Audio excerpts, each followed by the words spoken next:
Hello and welcome back to Helluva Podcast. I'm Alex. I'm Ani. The O is totally there. You nailed it.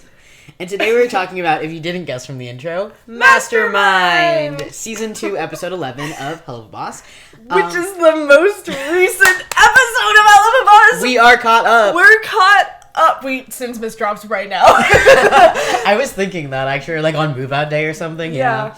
No, but we, assuming Sinbis doesn't come out before we release this episode on Sunday, we're caught up for the very first time in the history of this goddamn Forsaken podcast. It honestly has taken way too long, but when you consider how much we yap about each episode, that's not that bad. No, it's really not. You know, it's been almost 2 years of the podcast. We've about to have gotten through 2 seasons of the show. If you've been here since day one, bless your fucking heart. Thank you so much for sticking with us.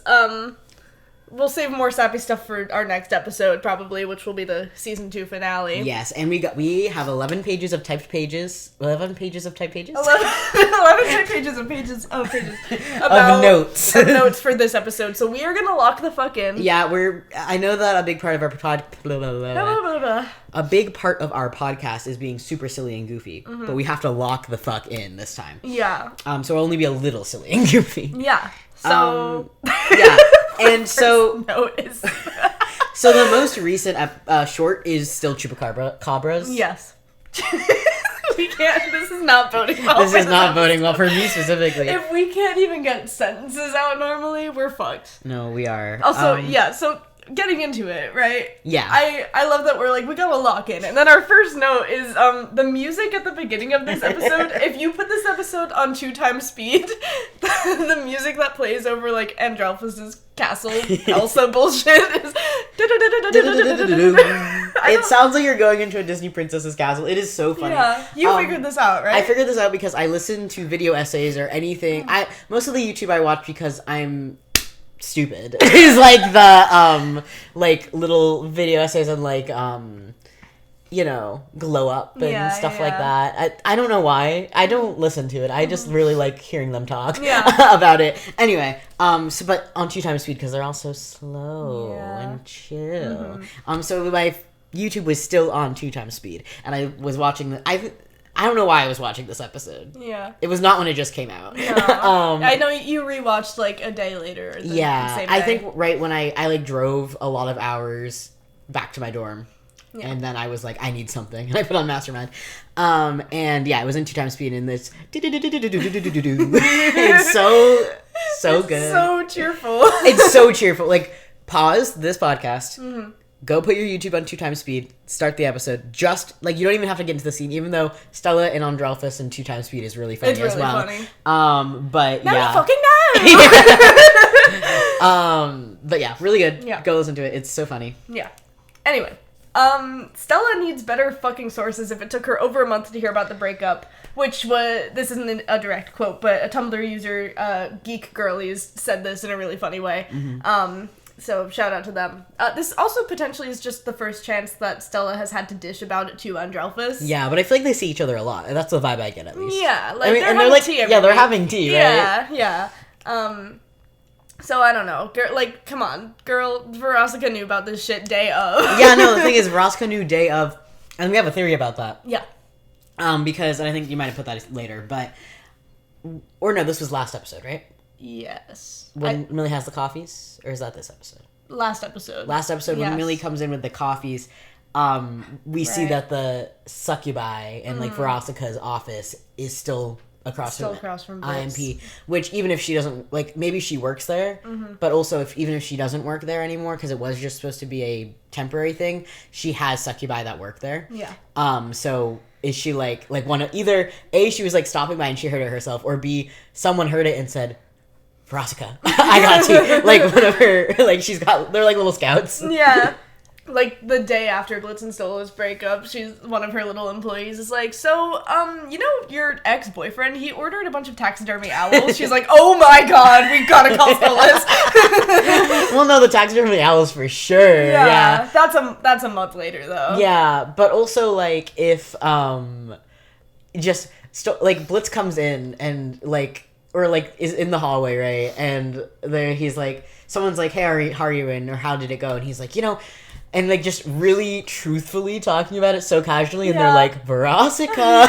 No, Blitz like won't say shit to like his closest friends or whatever, but in the elevator up to his office, some succubus is just like, so how's your day? And he's like, oh, you don't want to fucking know, buddy, so my fucking situation, and just goes off. Yeah. Anyway, moving on. Back to the scene. Andrelphus is his spit, which is a hot beverage. It's tea, I think, or is it coffee? It's something. Yeah, it's definitely hot. It's like a steaming beverage. He drinks it. It immediately freezes when he spits it out. And his ice powers seem to at least be more intense when he's angry. Yeah. Which, first of all, this is Elsa in hell. No, literally. Which is fucking crazy. And Drelsa. Yeah. No, and I mean, we don't necessarily know. Like, it could be deliberate that his powers are more intense right here, or it could be like an emotional response. Yeah. Like, they just do that. I don't know. But I feel like we've seen characters that have, like, their powers are stronger when they're angry, right? Like Ozzy, for instance. But, like, he just seems scarier. And that's also, I think that's more of a deliberate choice. Yeah. But I don't know. But I guess just the trope generally. Yeah, there's a link there. And him having powers like that is interesting because Stella doesn't have any powers, right? That we know of? I don't think so. Yeah. I feel like she would be using them if she had them. Yeah, she's just kind of there. Yeah. Like, she's of a royal bloodline, but I don't think she does anything. Yeah, do we know what her bloodline is? Like, her and Andrelphus? No. Fascinating. I'm wondering if they're, like, step-siblings or some shit. Yeah. Especially... I can't get into that theory right now. Oh, God. Stella's a piss baby. That's our next note. That's kind of all there is to it. I mean... Yeah, she's a piss baby. She's always a piss baby. Usually when she's a piss baby, it just kind of annoys me or I don't care. But she kind of served cunt in this scene. Yeah. I'm not gonna lie. But now you fucking know. Yeah. I was like, okay, you're right, girl. We're with you. Like, she sucks, don't get me wrong, but I think I do like her more than I like Andrelphus. Yeah. So when she tells him off, I'm like, okay, girl, you're an abuser, but like... I was gonna say, and if she wasn't actively an abuser, I feel like it would be fine. Like, she'd just be a cunt. But when you're an active abuser, you're stupid, you know, as it is. Yeah. As one is. Also, Andrelphus, multiple times in this episode, starting here, he keeps implying that he's attracted to Stella, who is his sister, and... Vivzy liked a tweet where someone said, like, he's overcompensating for closeted gayness / internalized homophobia by making these little jokes about being attracted to Stella. Vivzy Pop liked that tweet, so I guess that's just true now. That's crazy. Yeah, which is like, I forgot I wrote this. Yeah, I was reading. I don't really care if he hates himself for being gay, he should just kill himself about it. Is maybe a bit harsh, or it would be if it was about anyone else, but I kind of stand... Don't kill yourselves if you're gay, to be clear. Unrelatedly, he should only kill if himself. you're Andrelphus. Yeah. I thought you were gonna be like, don't cancel me because this is like a really insensitive way of saying it, but then you said, don't kill yourself. No, yeah, to be clear, I don't think people should kill themselves. But he's not people, is he? God. Anyway, that's the opening scene. IMP office. So Blitz knows enough about interns to know that they exist, but he doesn't know what they that they're typically, unfortunately, unpaid. Yeah. Which is interesting to me, just fundamentally. Yeah. His ass has never been an intern. His ass has never known anyone who was an intern. Yeah. I guess he wouldn't need to. Yeah. Because, I mean, he started his business. He didn't, I guess, go and work anywhere else first. Mm-hmm. And then he was a circus kid, and, like, his friends were, like, Fizz, who was a star. Yeah. So, like, he wouldn't need to know anyone who's an intern. But did they never have interns at the free labor at the circus? Probably didn't call them interns. It was probably called free labor or some shit. And also, I'm not going to go on a circus rant. They probably didn't, just because of the fundamental way of a circus functions. Yeah. Continue. Yeah, but these specific interns, it's 3 imps and then a succubus. So each of them are sort of meant to mirror a member of IMP physically, because they use them as like a decoy for the Reapers / demon police in a bit. But I am curious if those like similarities are going to be relevant again, like if these interns are going to come back and mirror the team. Yeah. I think that would be a fun dynamic. I am interested if they are going to come back, especially because, like, you know, they got put in danger the first day on the job, but then they saw, like, Blitz is famous now. Mm-hmm. Yeah. And probably, like, as we see at the end of this episode, everyone wants to either hire or work for IMP. Yeah. So these 4 are probably going to show up on Monday, and Bliss is going to be like, damn, you guys are still here? And they're like, yeah. Like, we got our foot in the door. Or, like, he'll either pull a, like, who the fuck are you? Mm-hmm. Or he'll pull a, oh my god. Or, like, someone else will be like, why are they here? And he'll be like, my interns. Like my research, the opposite energy. My interns. Yeah. But yeah, so the succubus one mirrors Luna, in that they're both the only non-imps in this group. And then, just generally mirror the IMP crew in terms of appearance. And the Blitz-esque intern, one is a woman, which is funny. Yeah. Slash slay. Yeah. Also has, like, a white tail and a white leg, which could be, like, burns slash scars. Yeah. Just generally meant to mirror Blitz. And then she has spikes on her head and braces on her teeth. Just like Blitz did when he was a teen. Just like Blitz as a teenager. It's so cute. Also, another interesting thing about the interns, the fact that, a succubi wants to be an intern. Mm-hmm. Because Suck Inc. is the rest of the building. Yeah. And they're like, I want to work at AMP. Yeah, like, why not go all the way and make this succubus a hellhound if they're mirroring the IMP group, you know? I feel like, especially with, like, Verosca being more prevalent now, I feel like it's gonna be relevant. Yeah. I just don't know how. Yeah. But yeah, they're very eager to work for experience at this, like, imp-owned business. Yeah. And it's so sad, too, because they're pitching themselves. They're like, please hire me for free. Yeah. Which is, like, so real. Yeah, I hope that now that business hopefully is booming after this episode, I hope maybe they do get paid a little something. Yeah. Just even a stipend. Guy who's doing... Are you even getting a stipend? No, dude. I've just been 6 weeks doing unpaid internship. I'm getting a stipend. Oh, God. I'm going to have to get a job. My life's so hard. I have a job. God. Anyway, we're so good at... We're being meta. Yeah. Me doing my fieldwork term at IMP. Only the Beddington listeners will know. Only real ones get it. Anyway. Blitz calls the intern kiddo. Yeah. And they get excited and it's really cute. But that's so sweet. It's so sweet. Like, yeah, kiddo. Like...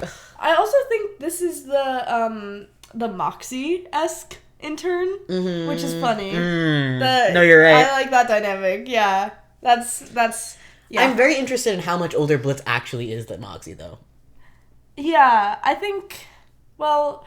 Because if he met him when he was, like, 18 and Blitz was, like, 25, like, that is a case where you would say kiddo, you know? Because, like, that's a maturity gap, and, like, Moxie probably looks young as hell. Mm-hmm. But...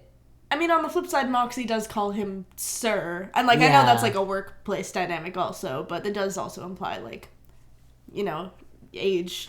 Yeah, but I feel like when sir is done by age and not by authority, it's usually, like, I don't think at 20, I don't think I'd call someone sir unless it was of respect or, like, in a very fancy setting, unless they were, like, over 50. Yeah. So... Yeah. And Blitz is not over 50. Blitz is actually 84 years old. Yeah. But it's interesting to me. But this makes sense. This isn't, like, probably, like, max 20-year-old. Yeah. Imp. Yeah. But how old are Millie and Moxie? I think the fanon... The universally accepted fanon thing I see is, like, 25, 26. Because they're a few years older than Luna, remember? Oh, that's true. And Luna's 22, right? That's canon? Is that canon? I think so. Wait. Is that canon? I don't know. I think it's fan wiki canon. Right. But now that... Oh. I don't know anything. You straight up don't know. Wait, because... No, hang on. Sorry, I know we're not doing tangents, but I'm trying not to. But, so... Blitz and Moxie meeting in prison. Do we know how long ago that was, roughly? Like, only a little over a year. No? I don't know. I'm getting all in circles. I don't think that's true. Okay. We don't know how long Blitz has had Luna. But we don't know how long. Because we don't know how old Luna was when they were in prison either. No. Okay. At young general consensus says 22. For Luna? For Luna. I don't know if that's true. I'm looking it up right now. Yeah. I don't. Someone in DeviantArt said 17. Oh, well, if someone on DeviantArt said it. We've talked ourselves in so many circles about this show that I don't remember what is true and what is not anymore. That's real. You could tell me something that is a theory I came up with, and I'd be like, is that canon? I don't know. So real. Anyway. But yeah, does Blitz, like, see himself in these interns? Yeah, like, and he seems so proud to be, like, teaching them. Yeah, which is so sweet considering, this episode ends with so many people want to learn from him and be like him, but we get a little glimpse of that in this moment. Where I think I think it's a great setup, too, because he, like, his first reaction seems like he's gonna be like, fuck you guys, go leave, which is more Blitz-like. Yeah. But then as soon as they're like, yeah, no, you don't need to pay us, he's like, oh, yeah, totally. Yeah. Like, he's right on board with it. Yeah. Which is... I don't know if any of you have tried to get an internship, but that is not how it goes. No, it's not. Like, you have to go in not expecting to get paid. Yeah. And then you usually don't even get it. Yeah. No, for real. So, like, this eagerness is very cool. Yeah. And then, skipping ahead a bit to, they're getting arrested. Yeah. And we see these, like, wanted photos where it's Blitz and Moxie's mugshots from jail, which makes sense. Mm-hmm. And also their numbers in their mugshots are 1 digit apart, meaning that Blitz got arrested literally right before Moxie. Yeah, which is so funny. Very funny. Luna's picture looks like it's from Queen Bee, because her outfit is the same as it was at that party, which makes sense, because it's, like, a high-profile party, so if they don't have any other pictures of her... And then Millie's is just, it's a picture of her with long hair, so it's definitely, like, pre-IMP days, or very early IMP days. Yeah. Not a mugshot, but it does look like a wanted picture. Which is interesting that she's never been caught, then. Yeah. I feel like that's an interesting detail. Like, these 2 bitches that got caught, and then also this girl. Yeah. And then just this teenager. Or early 20-year-old, yeah. Yeah. And then, Blitz's eyes do a little shaky shake, which we love to point out. Shaky eyes, tail flick. Count them. Count them. Take a shot, but don't. Don't take a shot. Take a sip of Sprite. But, his eyes do the little shake when the Reapers / is it the Reapers or is it the police or both? I think it's both. I think the Reapers first, and then the police very shortly after. Yeah. But Bliss's eyes literally shake, which is, like, a thing of, like, very deep fear and panic that we see in this show. Which we'll be pointing out a lot in this goddamn episode. Yes. And it's very telling that it happens in this moment. Like, he doesn't even know what he's being arrested for. Yeah. It's just, like, I'm about to lose this thing that I worked very hard for. Yeah. And, like, that fear. And also, like, he knows what happens when imps get arrested. Yeah. Yeah, we'll talk about that a bit later. And at this point, we don't. Yeah. So I think that's really good world building. Yeah, really good, what's the opposite of dramatic irony? Where the character knows something the audience does. Very boring irony. Mundane irony. I don't know why I had to get British. Yeah, I don't know why I was just trying to laugh it off. Why are you British right now? It's really dull irony, isn't it? Why? I don't know. Anyway, Moxie is also scared. But not nearly as much as Blitz. Which is crazy, given Moxie as a whole. Yeah, because Moxie does also panic in this scene, like, once everyone else starts panicking. Yeah. But here, Moxie is just kind of like, he's like, Blitz, what do we do? Like, assuming Blitz has a plan. Versus Blitz literally is, like, covering his mouth and holding his head. Like, rocking back and forth is the next step, Like, yeah, like, bro is freaking the fuck out. Yeah. And I think maybe it does have something to do with the fact that he is the guy with the plan. Mm-hmm. So he's in this moment that he's terrified of and he doesn't have a plan. Yeah. Like, why don't they have a plan? Yeah. Yeah. But yeah, it's really telling, that scene where Moxie is like, what do we do? And he's like, Burk. Yeah. They must really not know that, because, like, I mean, their business itself isn't illegal. Yeah. Like, it's hell. You can kill people, whatever. Mm-hmm. And they're not even killing people in hell. They're killing people on Earth. And I don't know, maybe he doesn't know that, like, the exchange him and Stolas have had with the book, which he's not even using the book at this point in time. So, I feel like there's very real possibility that they don't understand that there's an illegal nature to it. Yeah. I mean, I think Stolas has used the wording, like, legally and stuff a lot. Yeah. But I don't know if it actually has ever been explained. I think maybe in the episode 1 when he's like, well, you're not allowed to. Yeah. And then he says, favors for favors. Yeah. But he has the crystal now. That's true. So it's not illegal now, but they were doing an illegal thing. Yes. And you can still be prosecuted for that. That's true. Anyway. Yeah. Luna's playing poker on the reception computer, and she's in second place. Which is so based. Literally me with solitaire in class. And I do wonder if they make real money off of this, too, because this is after the business went fucking down, right? Yeah. So is she, like, winning back? Yeah, no, it was so true. Or is she not playing actual for money? She's just like, doop-a-doo, I'm playing poker. Yeah, either way is very real of her. Yeah.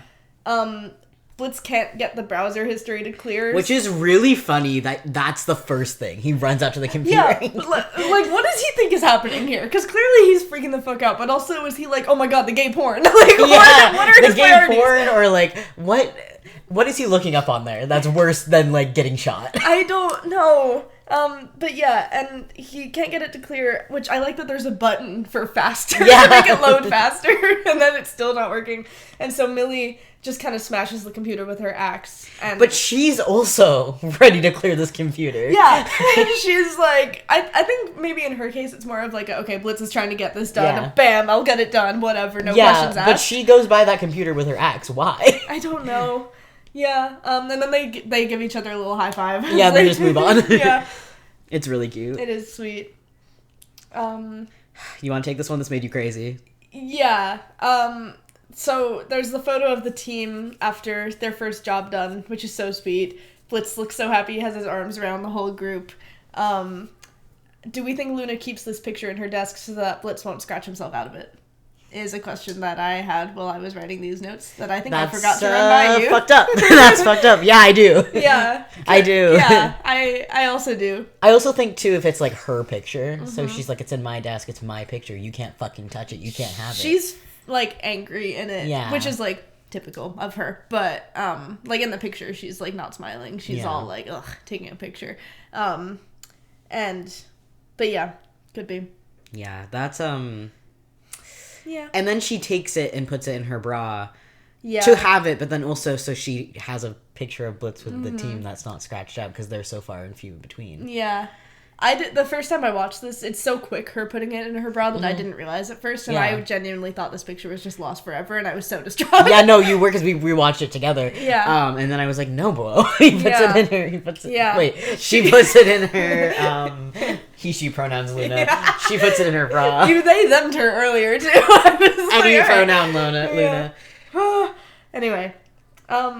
This also, I now that I'm the one doing the notes, I just keep adding things while I'm writing them. See, this is why they're 11 pages. I'm sorry. But no, Luna is like panicking and can't get the lighter to work, which is interesting because in Seeing Stars, they used the lighter as the sort of metaphor for her relationship with Blitz. Yeah. And Octavia's relationship with Stolas.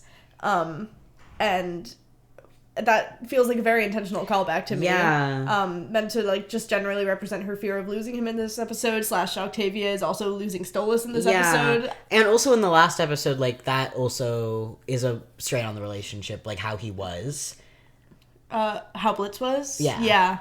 He was a mess. Just generally, like, does she feel like she's losing him mentally, emotionally? Yeah, just a general disconnect. Yeah.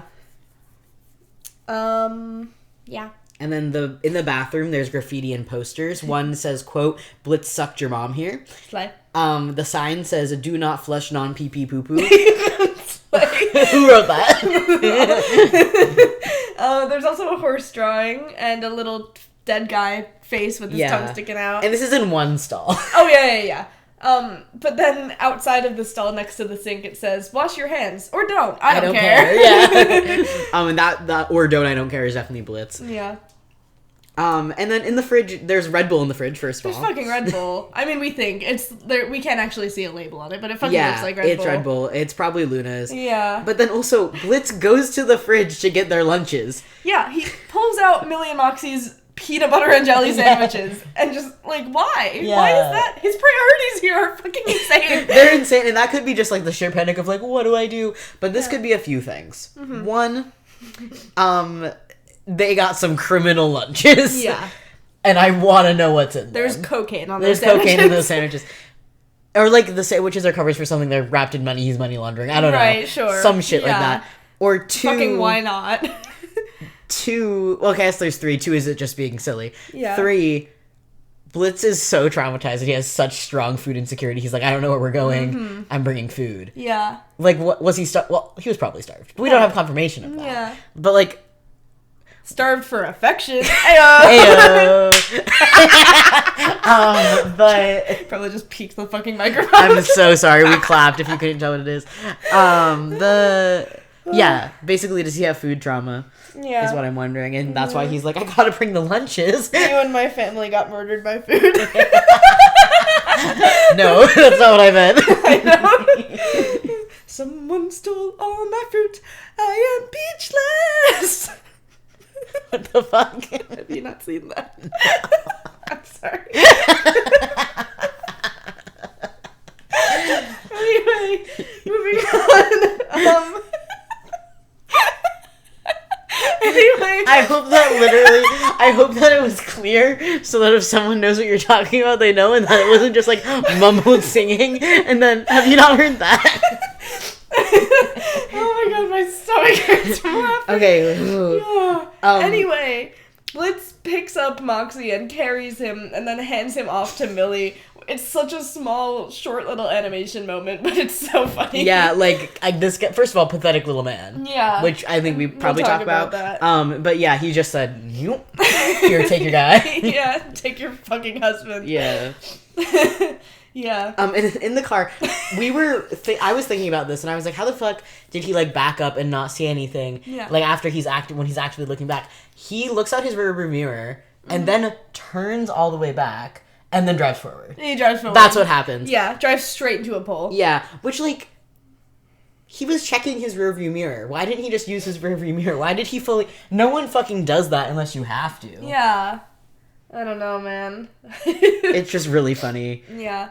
And then Moxie has the, like, I fucking hate you so much blitz, which is our first kind of, like, there's this really abrupt flip-flopping in this episode, back and forth between Moxie being, like, super bitchy and just super pathetic. Yeah. And they really, I prefer the bitchiness in general. Mm-hmm. I think just, like, in terms of his character, it's more interesting, considering, like, you know, how he started out and, like, X's and O's. Like, yeah. I think I'm more interested in a Moxie that serves cunt and, you know, says what he means. And also, like, if you're gonna try to do an arc of a character like that and give him a backstory like that and have him have a progression, you gotta make him keep getting more confident. What they're doing is they're like, okay, we're gonna keep him a little confident to match with X's and O's, but then we're also gonna make him more pathetic. Yeah. Which, like, doesn't work. It doesn't work. You can't do both.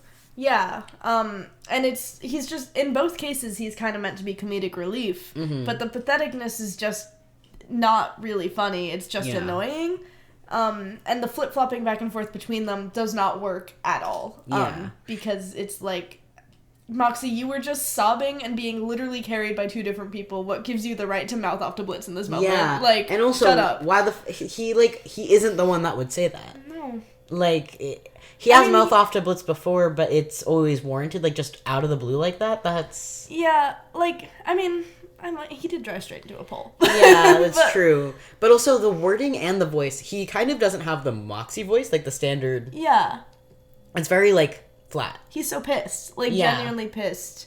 And it's like... But, like, I hate you so... I fucking hate you so much, Blitz. Yeah. It doesn't sound like him. Just snotting out of your nose. Yeah. Shut up.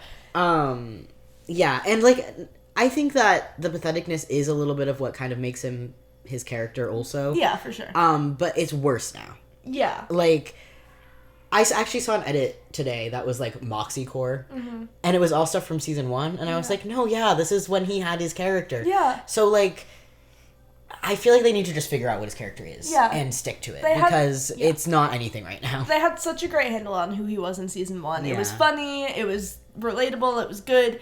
X's and O's was really interesting, but then it is just totally, like, none of that matters now, and it's like... And also, if you were gonna make him comedic relief, X's and O's doesn't make any sense. No. Like, that, you put so much stake in him, and then you gave him, like, really shitty stuff. Like, if you're gonna put more stake in a character, you have to continuously give them more stake. Yeah. Because, like... Or just leave them alone. Don't even bother with them. Because, like, there are definitely really good arcs where you have a secondary character who gets a main character episode, and then they are up, maybe still secondary, but like up there for the rest of the season. Yeah. And that can work perfectly fine, but that is not what is happening with Moxie. No. And especially for that shift to occur within, like, this season. Like, it's not like X's and O's was a season finale, and now, like, it's really weird. I don't know. X's and O's wasn't even that long ago in retrospect of things. Like, in the retrospect of the entire show. X's and O's was the episode that was most recent when we started this podcast. Yeah. So it's a long time as far as when it was released, but it's what? This is episode 11, that was episode 3? Yeah. So 8? Yeah. 8 episodes apart? Yeah. Yeah, so I guess that is a good amount, but it is the same season. It's not like the first episode of the season either. And it just feels like none of that has mattered since, like, obviously Crimson, but like none of Moxie's character from that episode. Like if that episode was meant to be about Crimson, we could have had it be a C plot.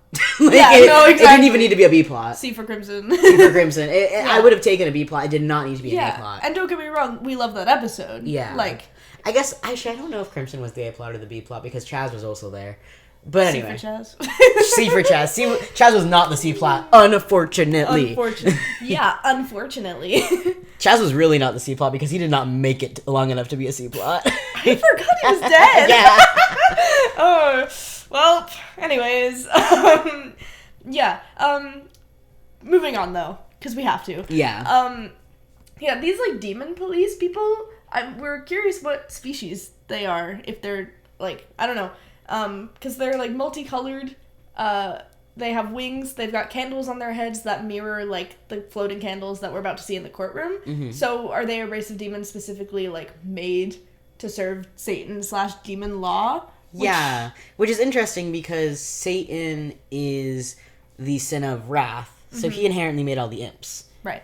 So that, or maybe not all the imps, I don't know if all imps come from wrath. Right. But imps...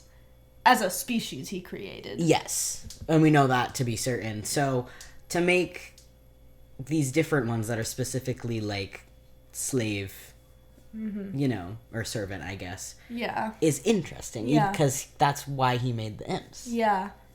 Yeah. So. But interesting. Yeah. And then also Luna is fully muzzled in this episode. Yeah. Which is so. Yeah. I've seen a lot of things on this online. I do think the way that they did it and the emphasis they put on the muzzle going on, her struggle, and then also how it's treated in the courtroom. Yeah. I do think it's intentionally trying to make a statement. Yeah. A lot of people don't agree with that. A lot of people think it's like bad writing, like they're being racist essentially. Or not necessarily racist because, it's different. But, like in-universe racism. It's basically, Yeah, they think it's not in-universe, though, and that the show is, like, perpetuating it, is basically what they're... That's crazy. Yeah. Like, which, if you guys are gonna not agree with perpetuating the misogyny, then you can't say that. But I don't think it's the same people, to be fair. Yeah. But that's just something I've seen a lot. And I think it is definitely trying to make a statement on class and on racism. I mean, that's the point of this episode. Yeah. That's the whole thing. Yeah. I just felt like I needed to address that. Yeah. No, that's crazy. Because in what world is it painted as, like, an okay... Like, it's definitely... It seems to come across as, like, a normal thing for this universe, but that doesn't mean that it's, like... I think just, like, the normalcy of it. I don't know. I've seen some people... I lost my thought. Yeah. I've seen some reasoning for it. Yeah. And, like... But... With this show, like... They've definitely... It's definitely...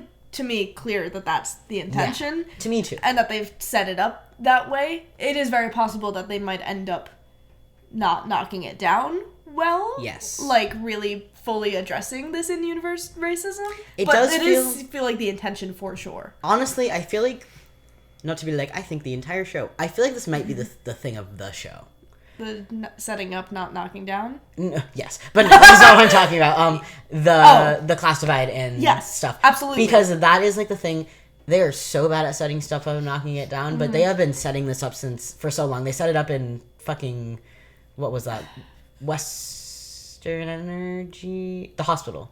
That's Western Energy, but I feel like earlier than that. Way earlier for sure. But what I'm saying is they've been saying it explicitly and showing it explicitly in multiple parts of Hell since Western Energy. Yeah, I feel like season 1 there's a lot of seeding for it. Yeah. And then season 2 they've started like really explicitly showing it more, amping it up more to this episode. And last episode, was so stupidly blatantly explained the no imp could ever do that whole attitude it had. Oh god. Yeah. But you should have stayed at the farm.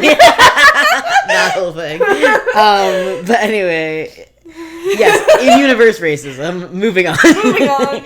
Trial and courtroom. Okay, so first little detail, the door to the courtroom, it has all of the deadly sins emblems on it, and it has Lucifer's sigil at the top with a crack in it, which bro dead ?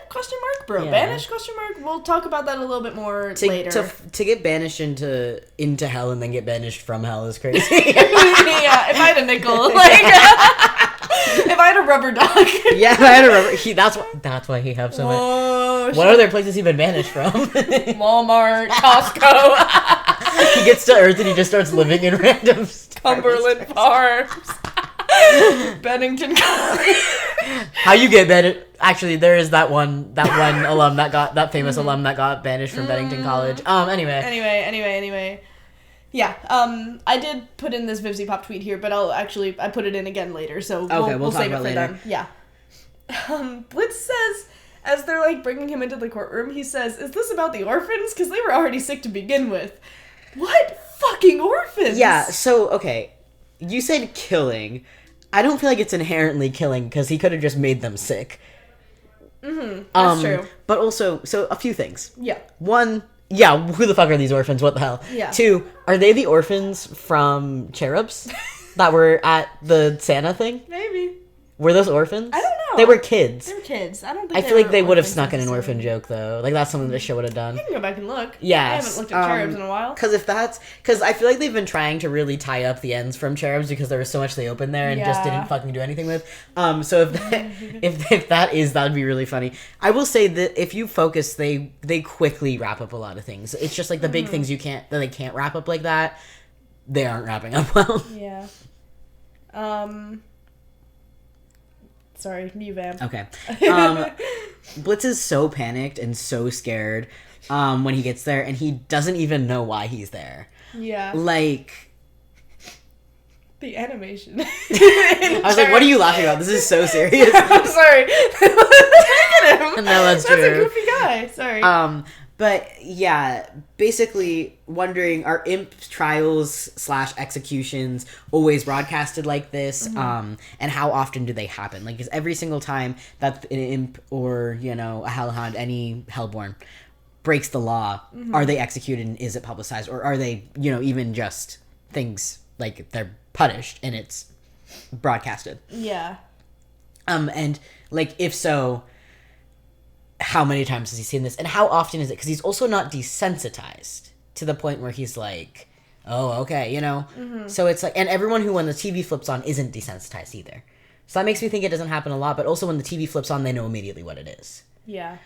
So I'm interested in that dynamic of it all. But also, does Bro go in being like, I am going to get executed right now? Right. They're not going to hear me. Because that's what his speech is like. They're not going to hear me. I'm going to die right now. Which is crazy, because Bro has escaped death so many times. But it's this moment where it's not him against anyone else, it's just him against the system, basically. Yeah. Where it's okay, it doesn't matter what I say here. This episode is literally silly little guy against the system. Yeah. It's... Also, there is... At least there might be audio that I tried to put on subtitles. It gave me Indonesian subtitles, and then there was no English option other than auto-generated. So unless there's something auditorially that indicates they're orphans, there is nothing in the episode. Do think it was auditorial. I do think they said all these orphans or something like that. Okay. I could be wrong. I make things up. Yeah, I have no memory of that, but Slay. So I can learn Indonesian real quick. If it's those orphans, it's funny. If it's not, it's just also funny because it's who the fuck are these orphans that you're talking about? Yeah. But moving on, Satan's character design. Super cool. Glad he's not a twink. Yeah, we can only have one twink ruler of hell. Yeah, thank fucking God. And then B makes a comment in Queen Bee about the first time she saw Satan with his shirt off, and like, yeah, that makes more sense now. Get it, girl. It's so true. Yeah. I also really like that his vest is like a barbell, like the string. That's cool a really cool design to me. Yeah. There's also Lucifer's throne towards the back of the courtroom. There's like an apple and then a note that says BRB 5 minutes with a duck next to it. Bro is not back. There's cobwebs. No. Yeah. Bro is not right back. Not 5 minutes. No. Blitz starts correcting Satan about saying Blitzo. Yeah. And then stops. And it's like, it's totally there. Yeah. And he calls him sir. Yeah. Yes. Which is fucked up. Role reversal there. LOL. And it's really interesting because, like, Blitz not only doesn't call anybody sir, but also is like, Moxie, don't call me sir. Yeah. So it's like, he doesn't like that term, but he's scared, and also, like, he's in such a vulnerable position. It makes me think, who else has he called sir? Like, did he call his dad sir? Yeah. Did he call, like, anybody else sir? Yeah. Because, like, it's like, it feels like an instinct. Yeah, 100%. We also get our first look at Leviathan, or Levi for short, who's the sin of envy, and Belphegor, who's the sin of sloth. I don't think either of them say anything, but they're here. They are here. Their designs are cool. And then we fucking meet his Lord Gaius Vasago. Yeah, just like everyone else on the internet, we love him, obviously. Yeah, we did a bit of digging into, like, hell mythology. I say digging. We had skimmed a Wikipedia article. Also, who the fuck are you saying hell mythology? That's the real one. You always say hell lore. Hell lore, sorry. But in hell lore, he's described as being of good nature and just and true. And his heavenly counterpart is Sitael? Sitael? I don't know how to say it, but that is a member of the Seraphim Choir. Which is interesting. Which is very interesting. Especially with Lucifer being relevant here.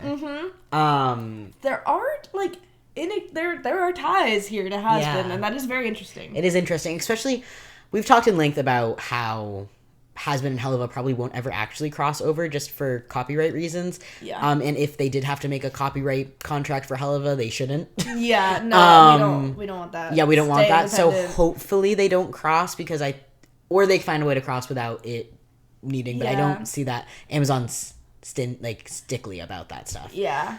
But anyway. Yeah. It's interesting that they are trying to cross them over, though, and I'm interested to see if they will cross them over more in ways like this. Yeah. Where we don't actually see the characters. Because you can say Lucifer. Lucifer's just a dude. Yeah. They can even, like the note in this episode. I mean, it's a very small animation detail, but, like, they can nod to his character. Yeah, and the duck. And the duck, yeah. Also, I lost it. Vasago. No, wait, hang on. Vasago. Hang on, it's not something we have written. He's a thinker. He's a forgetter. Oh no. Okay, whatever, I guess. It'll come to me. Yeah, if it comes to you, we'll go back to it. But Vasago and Andralphus have tension. Pre-existing tension. I remember what I was going to say. Sorry. So Vasago, in Hell lore, is a member of the Ars Goetia. Mm-hmm. We don't know in canon if that makes... Like, I don't think we necessarily know that the Goetia are familially related. Yeah. Like, that I would assume is the implication. Yeah. But I've seen a good amount of Stolas and Vasago shipping happening. Yeah, and I think people assume that Vasago was related to Andralphus. Yeah. Which is a fair assumption. But and so it wouldn't be true. Yeah, I don't think people understand that he's a Goetia. Yeah. And that's why that's happening. Like, I don't think it's people being like, these brothers are fucking. Yeah, or no, I don't cousins think so or whatever either. they are. I saw a ship that was Stolas, Vasago, and Blitz as a throuple, and I was like, hang on, hang on. If they weren't related, I'm with it. No, exactly. It took me so off guard, and then I was like, wait, am I crazy? Are they not and it's not really canon one way or another yet, officially, but in Hell lore, Vasago is a member of the Ars Goetia. Yes, just be aware. And Andralphus is not, right? Because he's Stella's side of the family? He's Stella's, yeah. I think canonically her brother. Yeah, he is someone in Hell lore, though. Yeah, no, I think in Hell lore her brother. Or no, Costello's not in Hell lore.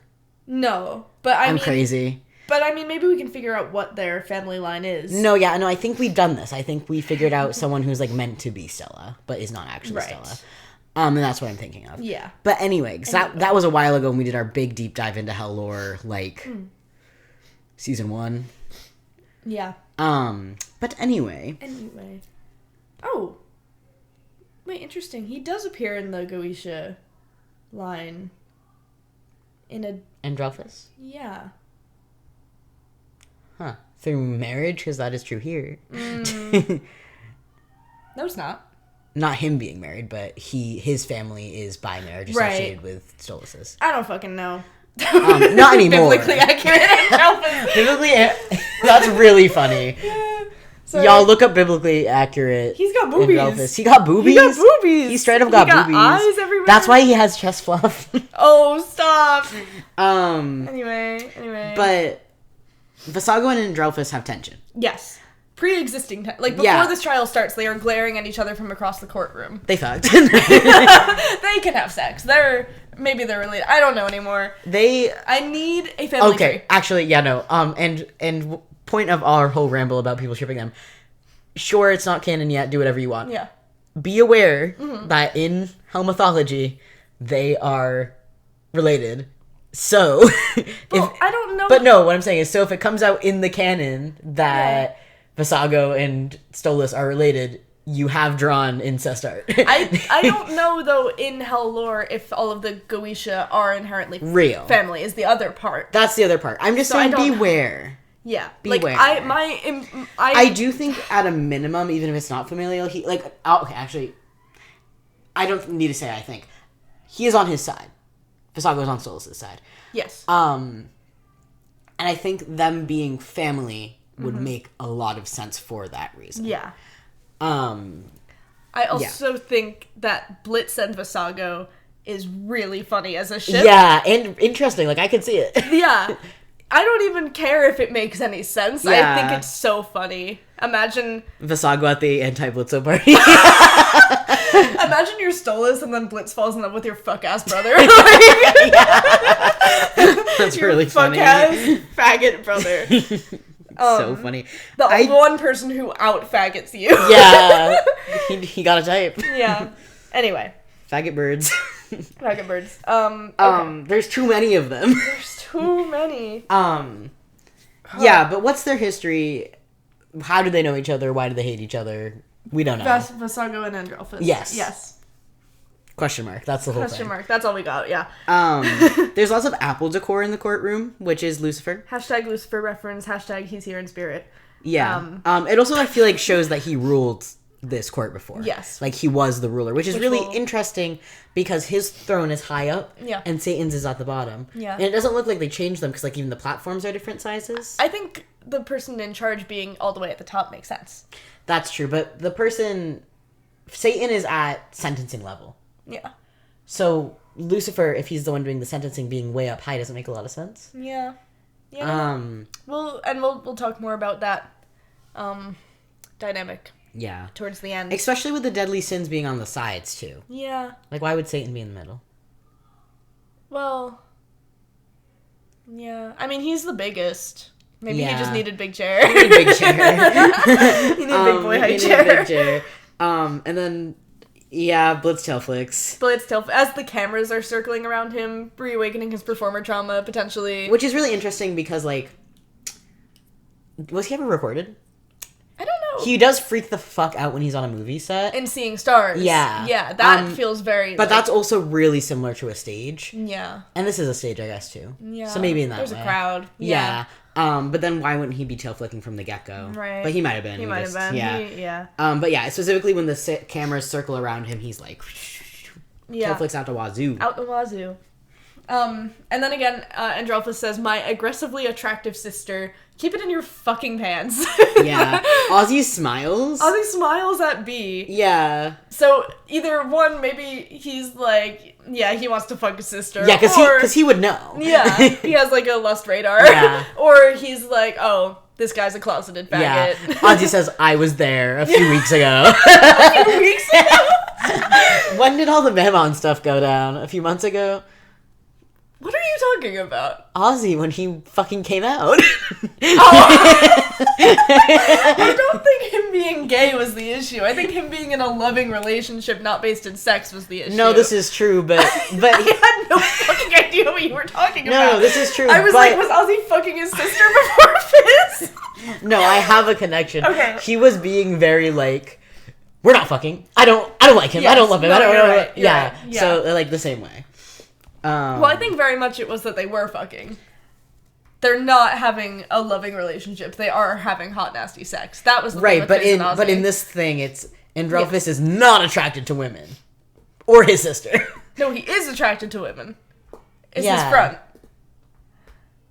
We're saying the same thing. Yeah. Ultimately. No, I think I worded it wrong, because Ozzy did say, like, we're gonna fuck, and Fizz said, we're about to have an unemotional bang sesh. Yeah, that's what I'm saying. So they did say that. Like, that's their front, and Androphis's front is being attracted to his sister. But no, I don't think it's being attracted to his sister. I think he's being like, I understand when women are hot, because I'm attracted to women. But it really comes across as, I want to fuck my sister. Yeah, exactly. Which, that tweet that Vizzy Pop liked is so funny to me, because the person was like, I don't understand why more people aren't picking up on the fact that Androphis has, like, internalized homophobia. And I saw that tweet. That is probably the worst way you could write it, I think. Crazy. I mean, it's funny. But if they try to make it, like, a serious character arc... Which they fucking will. I really don't give a shit. And he should kill himself. Anyway. Like, if you're gonna have internalized homophobia, this is... You can't have internalized homophobia in the show where everyone's gay and no one cares, is the other thing. Yeah, that's the other thing. And especially if it's one of the villains. Like, unless you're doing it as a joke and, like, playing up that it's funny, which they might do. If they keep him internalized and they don't make it serious. That's funny. That's funny and fine. If he has a moment where he's like, I have a confession, I'm homosexual, and everyone's like, okay, like, calm down. Like, why'd you call it a homosexual? We're in Pride, bitch. Androphis makes the Helluva Boss Pride post next year. He's literally the colors of the, like, MLM gay flag. He's gay. Anyway, we're doing so good at staying on topic. So the word, hard pivot, the word choice that's used against Blitz is so, like, transparently, like, in-universe racist. Like, the allegories here have never been more clear, which is especially why that whole Luna controversy is crazy to me. Because with Blitz here, it's so, like, calling him brutish, saying he forced himself onto Stolas. I might be in just... Because I haven't seen it in the last few days, and I might have just been in a very small corner of the internet, to be fair. But I also heard it from someone in person. So I was like... Yeah, I was surprised by that. Yeah. But anyway. Brutish and forced himself. Especially because, like brutish... That's really in vain with everything we saw in the hospital. Mm-hmm. Like, that's... Yeah. But forced himself is really interesting. Yeah. Especially because... I talked about this a little bit, I think, too, last episode, when we were like, we're going to save it for next episode, but I don't think either of them is, like, forcing themselves onto the other, but if it is less than consensual on either side, it's on Stolas forcing Blitz side. Just because of the nature of their power dynamic and, like, the transaction that's occurring. Like, you know, Stolas is in it, like, for...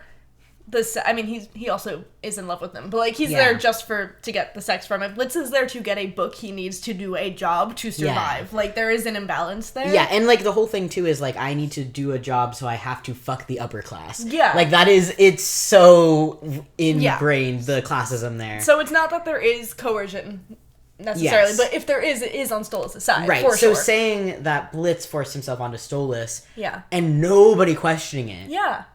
So tough. I also think that's a really interesting... So, in this scene where, like, Androphis says that, like, Blitz forced himself onto Stolas, and Blitz is like, I didn't force shit, and then, like, Moxie speaks up and is like, that's not what happened. I feel like that's a really interesting nuance because, like,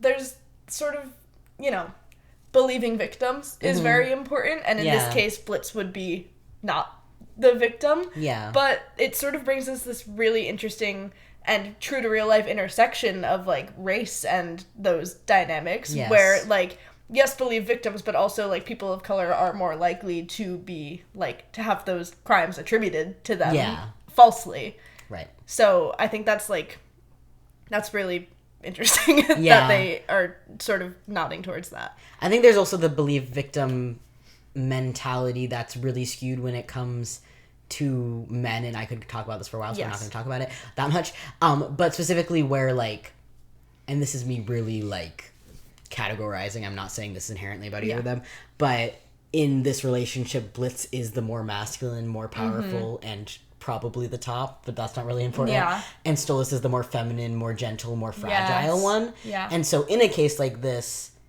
if it were reversed, this is probably exactly how it would go that way as well, on the masculinity front. Yeah. So generally, I do think it's more coded in race here, for sure. Yeah. Because Blitz is not, like, that typically is attributed to, like, the man with more power. Yeah. And that is definitely not the case here. But I found Moxie's, like, that's not what happened really interesting, because in, like, a different case where there aren't these elements of, like, gender and race, like, it would almost be like a, whoa, okay, hang on. Yeah. You don't know what happened. Yeah. But it is, like, in this case, it's very much being used against Blitz through racism. Yeah, exactly. And, you know, obviously we as the audience know that it's not true, but, like, Moxie standing up for him here actually, like, makes sense. And it's not like a fuck victims. It's like a, you know, it's actually kind of the right thing to do. Right. Or, Yeah, and also the fact that everyone believes him and doesn't question it. Maybe not believes him, but doesn't question it at all. Especially fucking Ozzy doesn't say anything. Ozzy doesn't say shit. Ozzy does say something after B says something. We're gonna get into Ozzy. Yeah. We're gonna but he doesn't. It's really interesting to me because he is the sin of lust. And he has this whole thing about consent. Yeah. And he knows more than most people what the actual deal is with Blitz and Stolas. Stolas came to him and told him that he has feelings for Blitz. Yeah, and also, I don't know... Ozzy probably doesn't know that a transaction is happening in that way. Like, he knows that Stolas was letting him borrow the book. I don't think he knows that, like, he was letting him borrow the book for sex. He might have been able to piece it together, though, because of the nature of Stolas asking for the crystal. But if in that case, you know, that... And you said there isn't coercion... But bribery inherently is coercion. I meant to say, not that there is coercion, but if there is, then yes. Yeah. Yeah. I think it's a lot more nuanced. But like, if we're talking like a cut and dry fact way, it is coercion. It's coercive. For sure. But it's like, you know, not a traditional example of it. But that's interesting to me too. If Ozzy knew beforehand, or even now. Not doing anything about it. Yeah. As the guy who's the consent advocate. Yeah. And it's like, okay, so do you only advocate for consent when it's, like, one of your people? Yeah. I mean, I don't want to say maybe we're jumping the gun, because I think all of this is here, and I no matter what happens going forward, I will fucking hate Ozzy for this episode. Yeah. I do think it's possible that, like, next episode... I saw a comic where it was Fizz and Ozzy, where, like, Ozzy got home and was like, I'm sorry I didn't do more, and Fizz was like, it's okay, there's nothing more you could have done. I was like a rabid fucking dog looking at that, like, are you fucking kidding me? What show are you watching? What? There was so much more he could have done. He was one of literally 6 people in that room who could have done more. Also, he's one of 7 deadly sins, and one of them's not fucking here. Yeah, exactly. And the other one is trying to kill this guy. Yeah. Vasako spoke up. Vasako's not even one of them. Bro's wiggling, twisting over here. He's freaking the fuck out. Anyway, I hate that guy. I did think that the Ozzy, because I remember when we watched it, we were like, yeah, Ozzy Fizz gonna fight, like, immediately. And I did think that, you hope so. I do. I want Fizz to break up with him, and we'll get into that. I did think that maybe that was just an us thing, because sometimes we get crazy like that. But it is a general, at least my side of the internet, people are, like, so excited to see him argue. Yeah. So, I'm gonna be really annoyed if they argue and then that's it. Like, I need this to have real consequences. It's cute. I skip it every time. Will be my genuine reaction. Yeah, no, for real. They sing another song about it. No, because they fucking will is the thing. I need this show to be good. Please, God. You have so much potential. You have so much potential. God, make this show good. God, When listeners. I say Sins Misses Make or Break, like, I will keep watching, to be clear, unless they really fuck it up. But when I say Sins Misses Make or Break, for my respect for this show, like, there's so much writing on this turns into finale. a hate podcast so fast. Yeah. Also, I am so sorry that you are hearing us go absolutely fucking crazy on this podcast right now. We are losing our minds. As if we don't do this every time. No, but we're worse today. This episode, can I be crazy? This is one of my favorite episodes. It's up there for me. Yeah. I have some strong nuances, but I don't think there's a single episode that I don't have a nuance for. Yeah, for sure. So. Yeah. I had a lot of fun watching it for the first time. Really reawakened in insanity towards this show for me. And I love the song, which I cannot believe we're not at the fucking song yet. We are... An hour. An hour? We gotta... What page are we on? 4. Okay, so we need to be at 6. Yeah. So, yeah. Charlie totally hired this little... Can we move on? We can move on, right? this little yogurt dude that I love him. Satan's little therapist. Charlie totally hired him. Yeah. I don't know where Lucifer is, but Charlie Morningstar. Said, okay, you can do the court. I am gonna hire someone because we can't have you getting mad. After the Earth trial. Yeah. No, literally, Charlie's like, okay, so I understand that my dad is, like, fucking wherever the fuck he is, but, this is Yogurt. Yogurt's like, hey, namaste. And Satan hates him at first and then is like, okay, actually, deep breaths. No, I love how much Satan just fully listens to Yeah. him when Yogurt's like, hey, Satan. Satan's like, oh, yeah, sorry. His emotional support Yogurt. No, for real, me eating a tasty little breakfast. True. What is Visago's relationship to Stolas? We already talked about a little bit. Yeah, presumably brothers. But have they, even if they are brothers, like, as Have they Paimon met? said, there's so fucking many of them. Which, to be fair, Paimon saying there's so fucking many of them could be like 10. Yeah, no. They could have grown up together. Dad. Yeah. But also, the way that Stolas grew up, they all have a wing of the house. Mm-hmm. So, like, even if they grew up together, like, they might have not played. Yeah. You know, he might be way older or way younger. Like... Yeah, they seem about the same age. But we don't know that for sure. Yeah. And also, Stolas, like, Blitz was Stolas' first ever friend. Yeah. And, like, if they're brothers, you know, maybe he doesn't want to refer to him as a friend. But that, to me, it just doesn't seem like they do have an established dynamic, necessarily. Yeah. And also... Question. Oh, wait, no, we know this because Octavia's a bird. I was gonna say, are birds born in litters like eggs are? Aww. But Via's just one. Yeah. Her other birds died in the room. Sorry, I don't even think birds. That's how that works. I think you'd have to crush the egg, right? That's how. We're moving on. Wait. Follow-up question. Much worse follow-up question. Stolas canonically has a cloaca, right? Yeah. Aren't cloacas for birthing eggs? Yeah, I don't know. That where egg come out? I don't know. I'm pretty sure. Because I think all owls have cloacas, just some are sperm producing and some aren't. I think that's what it is. Okay. But I don't know for sure. I just, did he give birth to Octavia's egg? I don't know. Is this a Cosmo and Wanda situation? I'm gonna go look that up.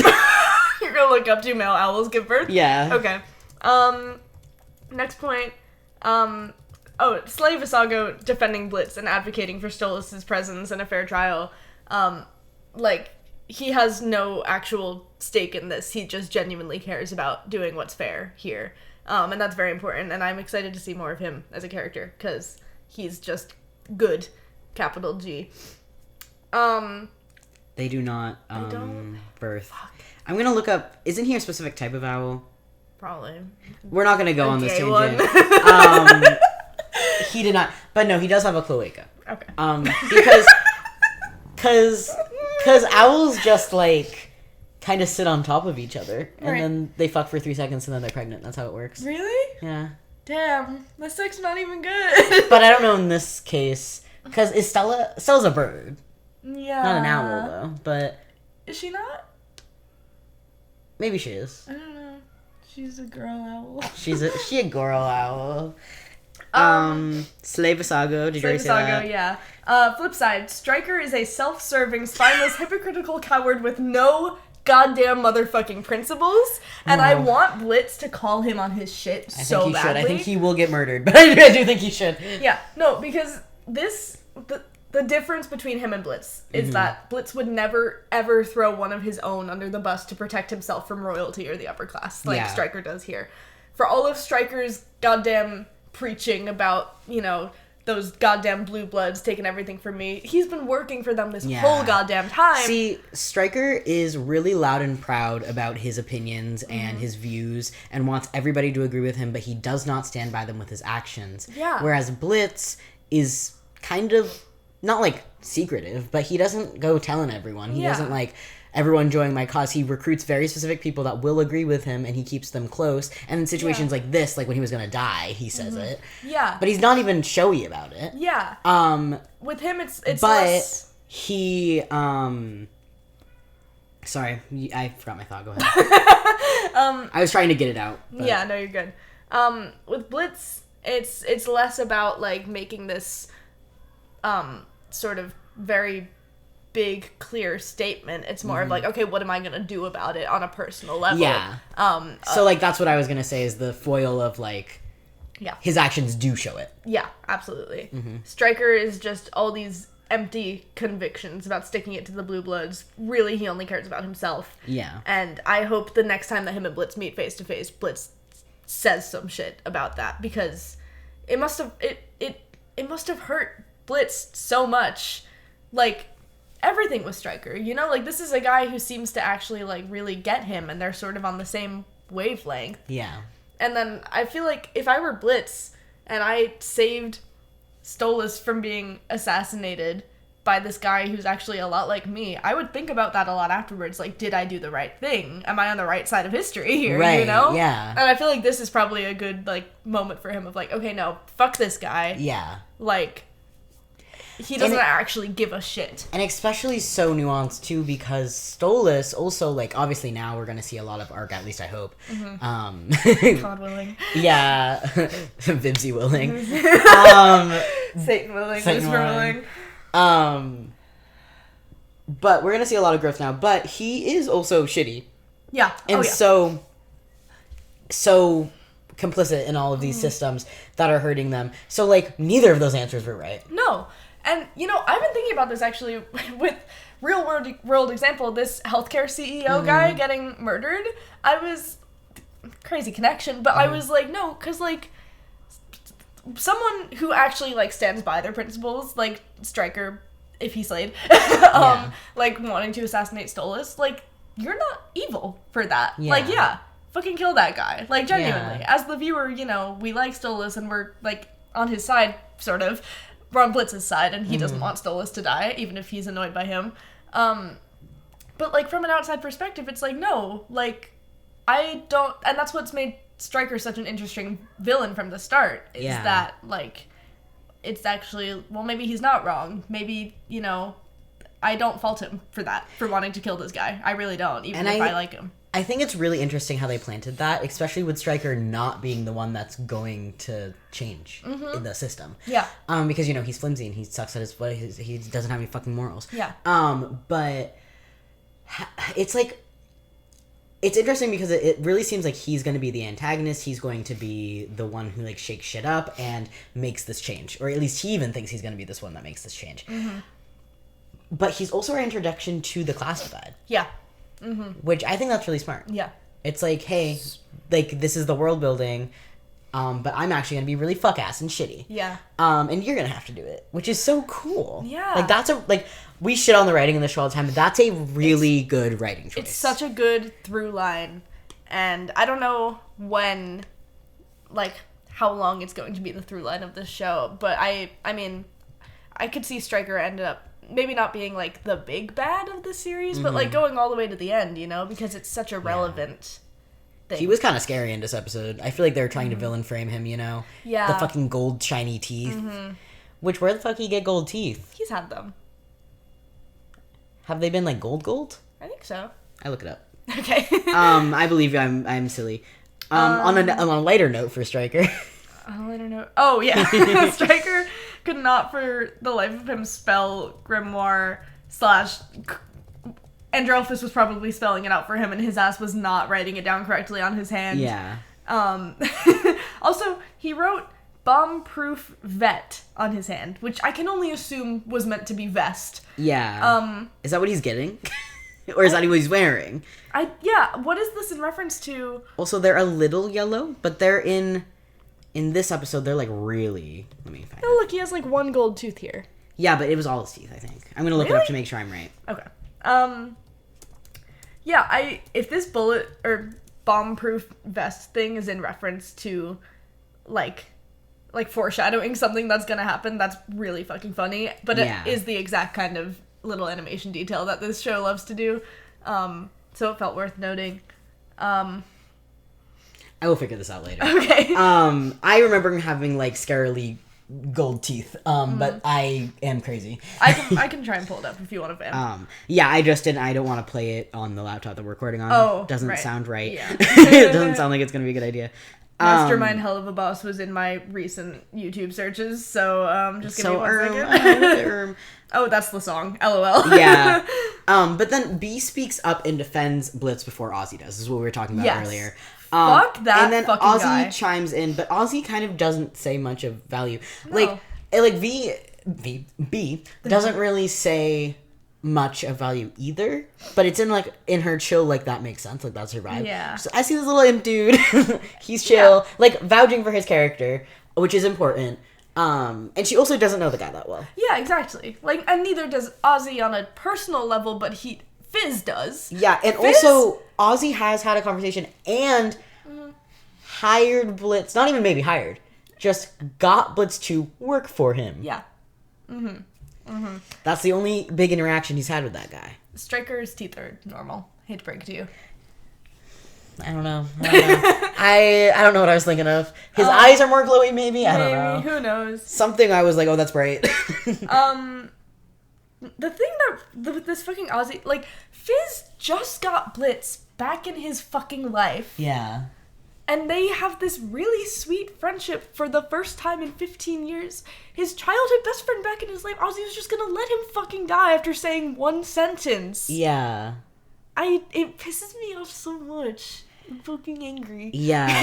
Do you know exactly what Ozzy says? Because I remember it being like bullshit too. Yeah, no, he literally just it's like when you have to get the participation grade in class, so you just piggyback off what the last person said. Yeah. Also, those texts from Fizz, I think it will be an argument. Like, I think the way they've set it up, I think we are going to see that argument. Because they wouldn't have shown, like, the text from Fizz and Ozzy looking at them and doing nothing if it wasn't going to be relevant later. Yeah. I know that's jumping ahead a little bit, but that's my opinion on it. Yeah, same. Okay, hang on. So B says, "This is bullshit, guys. I've met this little imp dude before. He's a real wild card, but he's a lot of fun, and I think we should hear him out." And then Ozzy says... Oh, she also says it's probably not a big deal. And then Ozzy says, "Yeah, I'm sure he has a good reason for all of this." Which is such a... Like, he does not... Blitz... He still wants Blitz to be playing by the rules here. Yeah. It's not just like this is fucked up, this whole thing is unjust. Yeah. It's like, no, I bet Blitz is actually doing the right thing here. And it's like, shut... Yeah, Sir Satan, he's fine. Yeah. Yeah. And it's, I think the big thing too is the argument will, I think, be surface level, and the fact of like Blitz, could have died, and that is Fizz's best friend, and all that. But then also, this is Ozzy not standing up for Blitz is such a clear indicator of how he thinks about imps generally, and Fizz is an imp. Yeah. Fizz is a little different because he's fucking famous, and just like everything is a little different about him, but he is an imp. Yeah, no, I would really love if Fizz were to bring up the point of, like, okay, if the roles were flipped, like, if that were me, and you didn't know me, would you have saved me? No. No, yeah. Because you do know Blitz, too. Yeah. Yeah. So fucked. It's so fucked up. So, not even just complicit, like... Actively active. perpetuating. Yeah. Blitz and not Blitz. God, Stolas and Ozzy gonna have their fucking growth eras, maybe. Yeah. Because I do think we'll talk about this later, but I do think that like Blitz and Stolas and then Fizz and Ozzy, like those are the end game relationships, probably, unless something goes really wrong, someone dies. Yeah. So, like, but I will need to see some serious growth on both of their parts. Yeah. Me too. And also, going back to the, like, Blitz never, throwing one of his own under the bus. Yeah. I feel the need to say that does not work for the sins and the upper class without perpetuating the system. Because, like, Ozzy very well could be doing that right now. He could very well be like, I'm an upper class, so I'm going to stay with the upper class. Mm-hmm. But that is a lot different than the lower class doing that. Yeah. I just felt the need to, like, say that verbatim. Yeah, no, totally. Because that totally could be how this is read, and I don't want people being like, okay, well, why can't they do it? Which because they're the oppressors. They're the oppressors, which that is, like, a historic thing, but I know we have some younger audiences that might not be as learned in the activism realm of things. So that's why that. It's like in comedy, like, you punch up, you know? You don't punch down. Exactly, Do we say Ozzy being a goody two-shoes stuck up to Satan makes sense given what we know about him wanting to keep his scandalous relationship private? We just did. All right. Next point. Levy picks up their chair to physically move away from Mammon, which is so true, but also, like, he gives me the creeps. I will stop going on tangents in just a second. But another thing, too, Ozzy is really hates Mammon. Yeah. That's not a tangent. That's here. That's the next Yeah, note. but also, I think it's a tangent because I'm going to take something out. Going back to the consent thing. Mm-hmm. Mm-hmm. If he does know that something fishy is happening with Stolas, and he is defending him, but actively hates Mammon, that's interesting. But Mammon is more public, so that's obviously a part in it. Like, he's going to hate him publicly because he publicly is a douchebag. Yeah. And Stolas is not. Stolas is, like, the, quiet... Mm-hmm. Not put together, but, like, to the people, like... Yeah, like a little studious gay outfit. Right. So that makes sense a little bit, but also that is interesting. Yeah. Continue. But yeah, no, literally, Ozzy is, like, ready to fucking kick Mammon's ass here. Can you please bring the same energy towards Satan? Your boyfriend's bestie is about to be executed. Yeah, like get your priorities straight. Yeah. Like, bro is still heated about this shit with Mammon. And, like, fair. But also, homeboy Blitz is about to have his head chopped off. Yeah. Say more than one sentence. Yeah. Kill yourself. I hate Ozzy so much. See, I've never liked Ozzy. We know this. I never cared about Ozzy. And I knew that they were gonna do this kind of shit. Yeah. Like, I knew I could, it was definitely... This isn't a surprise. By any means. But now it's here. The thing is, I hate him. From day one, I did think that Ozzy was an abuser. I don't think that's true, but I do think that's telling. Yeah. You did also think Fizz was an abuser. I did think Fizz was an abuser. But to be fair, I had ground to stand on. And then we got, like, one episode, and I was like, okay, I'm wrong. Blindsided by oops. And we went, oops. Yeah, literally. Blitz flinching at Fizz lunging at him in the audience was something. Yeah, yeah. When we had nothing else on the character. No, it's true. God, we had nothing in season 1. We had nothing. They gave us, like, the bones and scraps. Mm-hmm. Yeah. No one was cutting our steak for us. That was a crazy sentence. I don't know. Anyway, Audie just got murdered. Androlphus says to... I'm just moving on. Androlphus says to Blitz... You should have stayed in your place. This is what happens when lesser demons step out of line. We don't really have any other notes on that. Just straight up, though. Straight up. And there's so many moments, even, like, Satan in this episode, on the nose fucking shit. And it's like, wow, so this is just accepted fact within this universe. And it's one of those things, too, where it's like, sometimes the show is on the nose, and it's like, shut the fuck up, you're on the nose. This is good, though, because this is establishing... I just hope they continue... If they, like, try to change it and be like, it's more taboo or whatever, then they're fucked up. But if they keep it exactly like this... then you can keep being on the nose, and you can keep world building in these really straight up ways, which some of the audience does need. Yeah. Because some of y'all... And so does Stolas. Stolas. That's the thing, too, is, like, this would not have... If they didn't take away Stolas' power, and also if they didn't say all this shit flat out, Stolas would not change. Yeah. And so I do understand the catalyst of it. Stolas needed to verbally hear the words, your life has more value. Yeah, literally. No, for real. We'll get to that.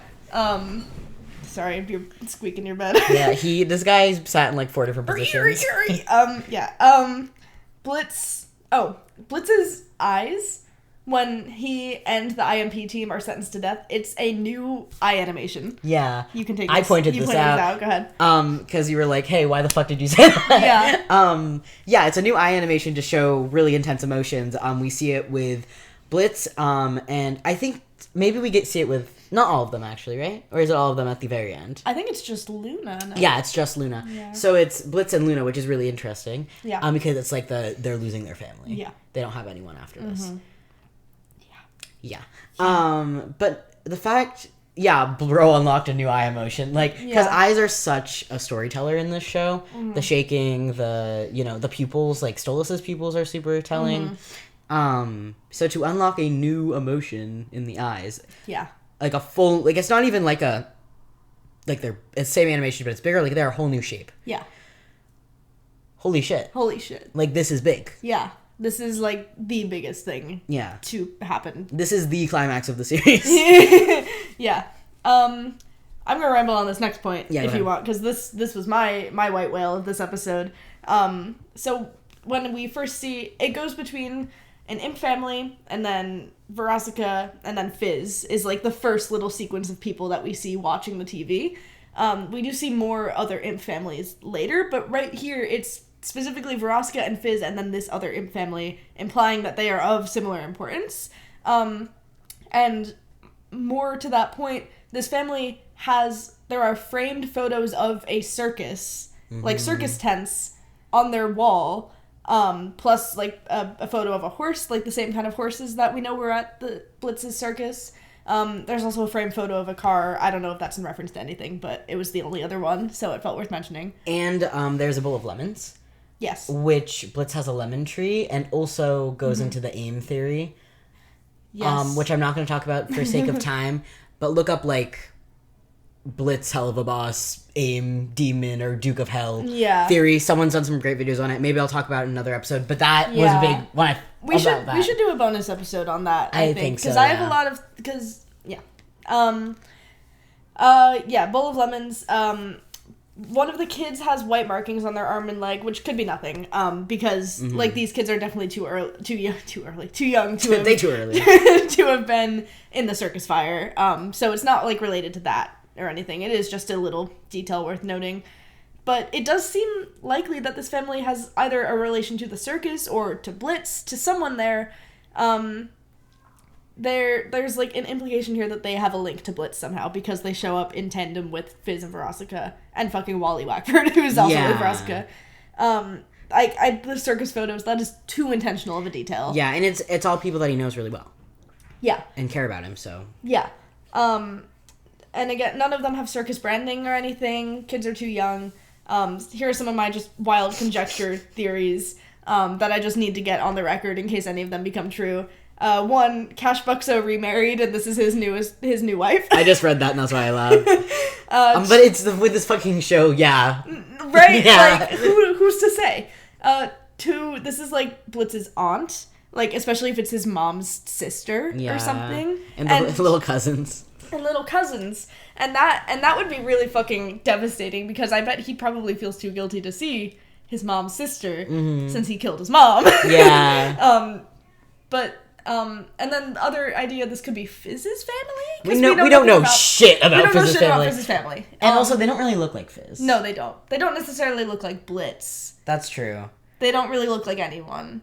They might not be familially related. If this is how we learn about Fizz's family after all this time, honestly, I'll be a little pissed. Like, I want to know about Fizz's family, but also at this point, I know Fizz is the guy who doesn't have a family and didn't have a family. Right. So, like, if we learn about it, I feel like it could fuck everything up. Yeah. No, I'm really partial to the Blitz's aunt theory. Again, there's no real reason for me to think that. No, I'm with that one. But I've rotated that in my brain a lot over these past few days. Or even, like, aunt in the way of it's, like, mom's childhood best friend. Yeah. Like, that kind of thing. Yeah. Like, an auntie of sorts. Yeah.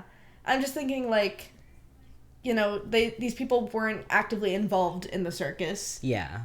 At least not pre-fire. You know, maybe if a version of the circus existed after the fire. We don't know anything about that. But like, maybe, you know, like, Blitz's mom went off and married Cash Buxo, and her sister's like, I don't trust that man, I don't know, and then they become, like, estranged, but then, like, and then now they're seeing their fucking nephew about to be executed on TV.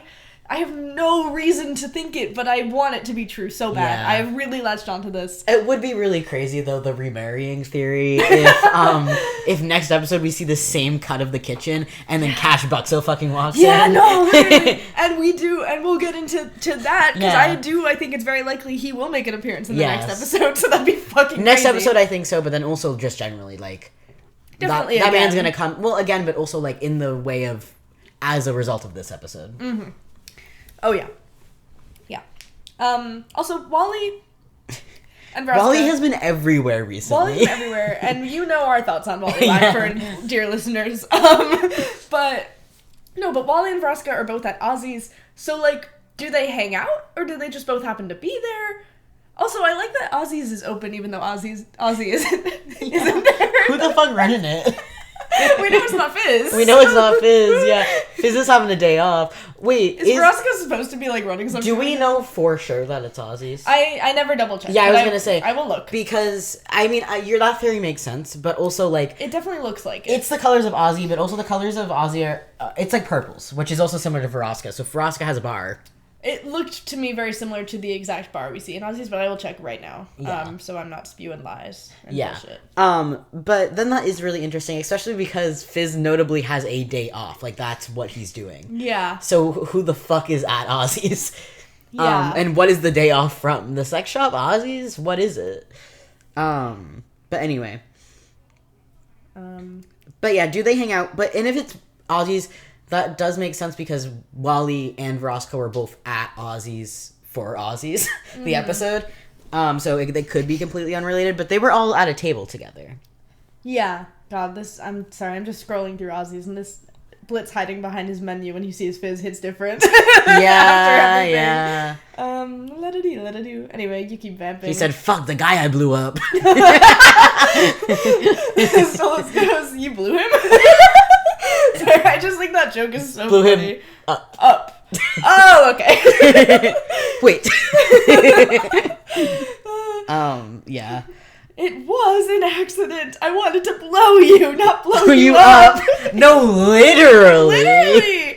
It's so funny to me. Where is Vraska? Sorry. I cannot Where is the girl? Where is this woman? I'm gonna vamp. Yeah, he's vamp.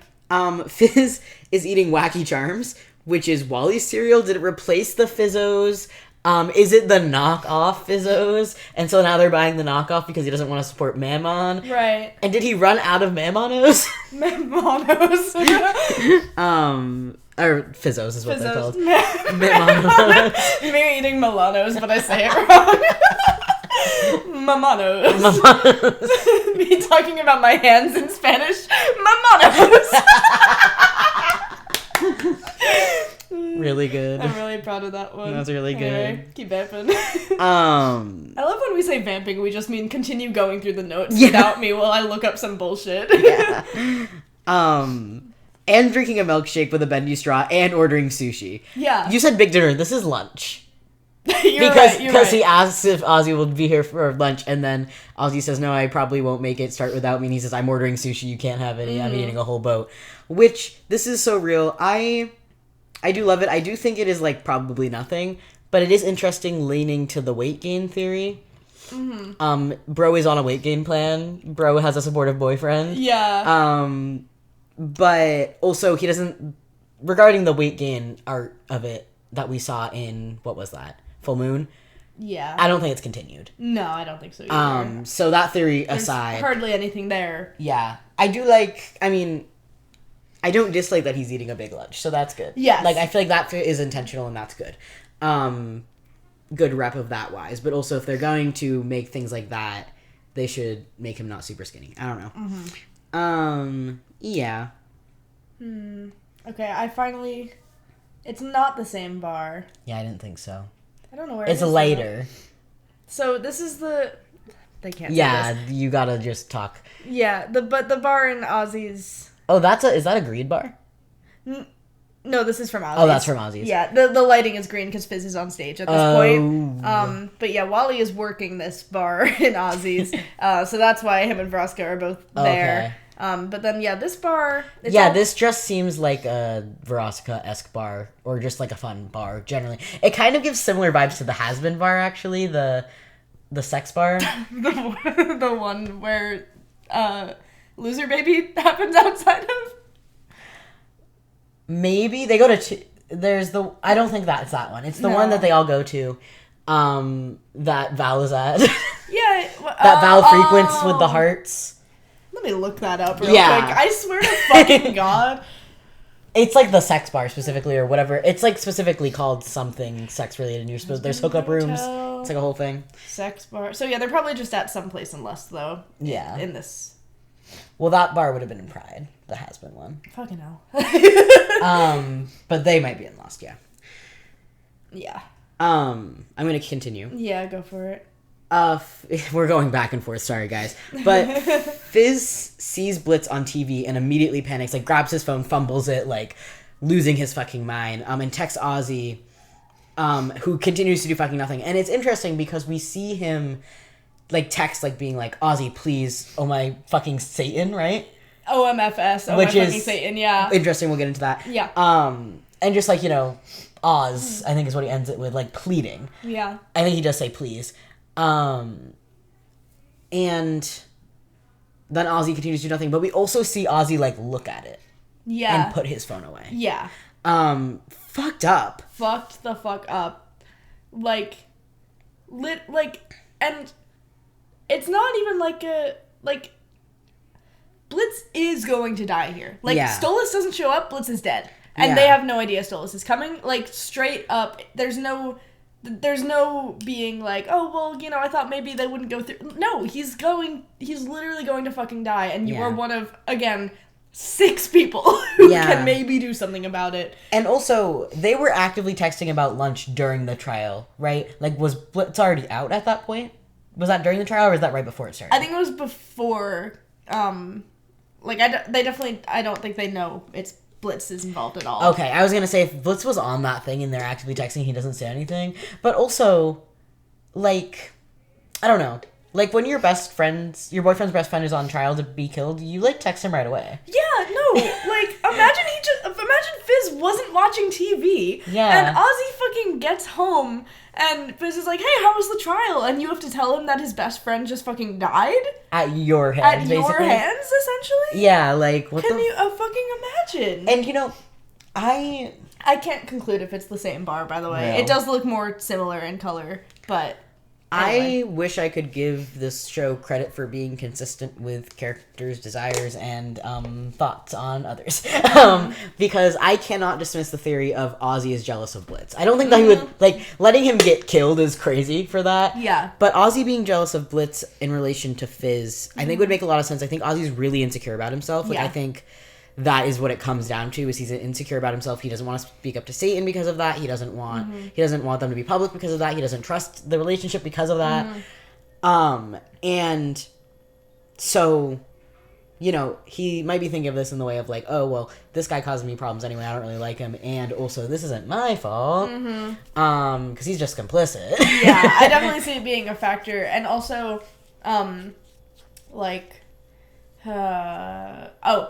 I could even see it, like, being in a, I don't know, maybe this is too strong, but, like, thinking that he's the one who should be with Fizz and not Blitz, and sort of, like, how that relates to the class dividedness of, like, well, he's...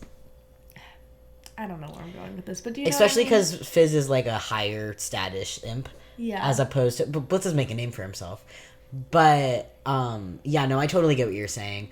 I think also, though, it contrasts with the fact of Mammon's episode, the Mammon Magnificent, etc., where Ozzy's like, hey, come help. Yeah. Because that is, like, you know, that is the opposite. That is putting it aside. So that's why, like, and that could be a cover. Like, you could be like, I'm playing so nice. But also, this show would just have 2 really inconsistent character things, especially with a character like Ozzy, who's not, like, a main character. But, yeah, I do sense there's a little jealousy there, and it would be really interesting if they're, like, having a fight about it, and Ozzy's like, well, why don't you, like, date him anyway, or whatever, you know, like, that trope. Yeah. And Fizz is like, maybe I will, but also, that is not the fucking point. Yeah, no, literally. Yeah. I envisioned a similar thing of the whole, like, okay, well, if you care about Blitz so much, why don't you go fuck him then? And it's like, okay, we're done. And then he leaves, and then he goes sleeps on Blitz's beanbag chair, and then they maybe cuddle and have sex. Blitz is sleeping on the beanbag chair. Blitz moves to the floor to get Fizz's beanbag chair. Yeah, you can totally spend the night. I'm really, and this is another, I just need to get this out there in case this also happens verbatim, which it won't, but I'm imagining, like, Fizz and Ozzy argument. Fizz, like, breaks up or just, like, leaves, you know, in an I need space kind of way, shows up at Blitz's place. Blitz is like, why? Don't do that for me. I don't deserve that. And Fizz is like, shut up. I think you do. And Blitz is like, okay, whatever. You need a place to stay. Take the beanbag. Literally, Blitz is the you need a place to stay guy and brings him back. He says, I know a place. And it's a shitty leaking apartment with no bed. What? Damn bitch, you live like this? Yeah, literally. No, literally. No, because Fizz, too, will walk in there and be like, this is worse than the circus. Like, oh, yeah. No, it's not worse than the circus. He'll be like, you got a hug? Hey, Bill? Like, oh, dude, that meme I sent you earlier where it's like, it's always two bitches going, exactly. we make each other worse. We make each other worse. But we are correct about all of this. Yeah. And you guys like to listen to it, so. Yeah. 6,200 plus total plays. Fuck all of you. We just hit 6,100 total plays, and now it's 6,200. Also, do you want to talk about the stats in the last 2 days? Yeah, to fucking yesterday, I was just looking at our stats for fun, and I was like, whoa, why are we kind of peaking today? We had, this might not sound like a lot, but we had 25 or 28 listens in one day yesterday when we didn't upload a new episode or anything. And then today, by 1 p.m., we had another 25 listens. Also, today. yesterday was a fucking Wednesday, so if it was like a weekend, sure. I know that we have some like younger and then people that work. Like, I get it, a weekend, sure. A fucking Wednesday? A fucking Wednesday. And then a fucking Thursday? And then a fucking Thursday. How many do you know? How many? Because that was at 1 p.m. that you told me. Yeah, I'll look. It went up to 34 for today. Like, thank you. We're appreciative to be appreciative.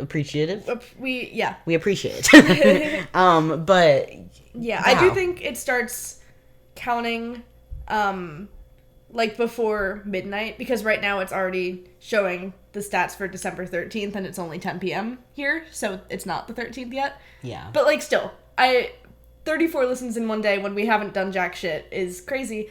We did make a silly little Tumblr post that got a bit of traction. If you didn't see it, go look at it. Is our Tumblr Helluva or double A? Helluva podcast on Tumblr. Yeah, we made a funny little post and it got a little bit of traction. So maybe if you're here from Tumblr, hi. We're sorry. Yeah, we hope you're enjoying it. Also, I did accidentally unplug my SD. No, I've been doing too many film projects. USB. Mm-hmm. That's why it went didn't.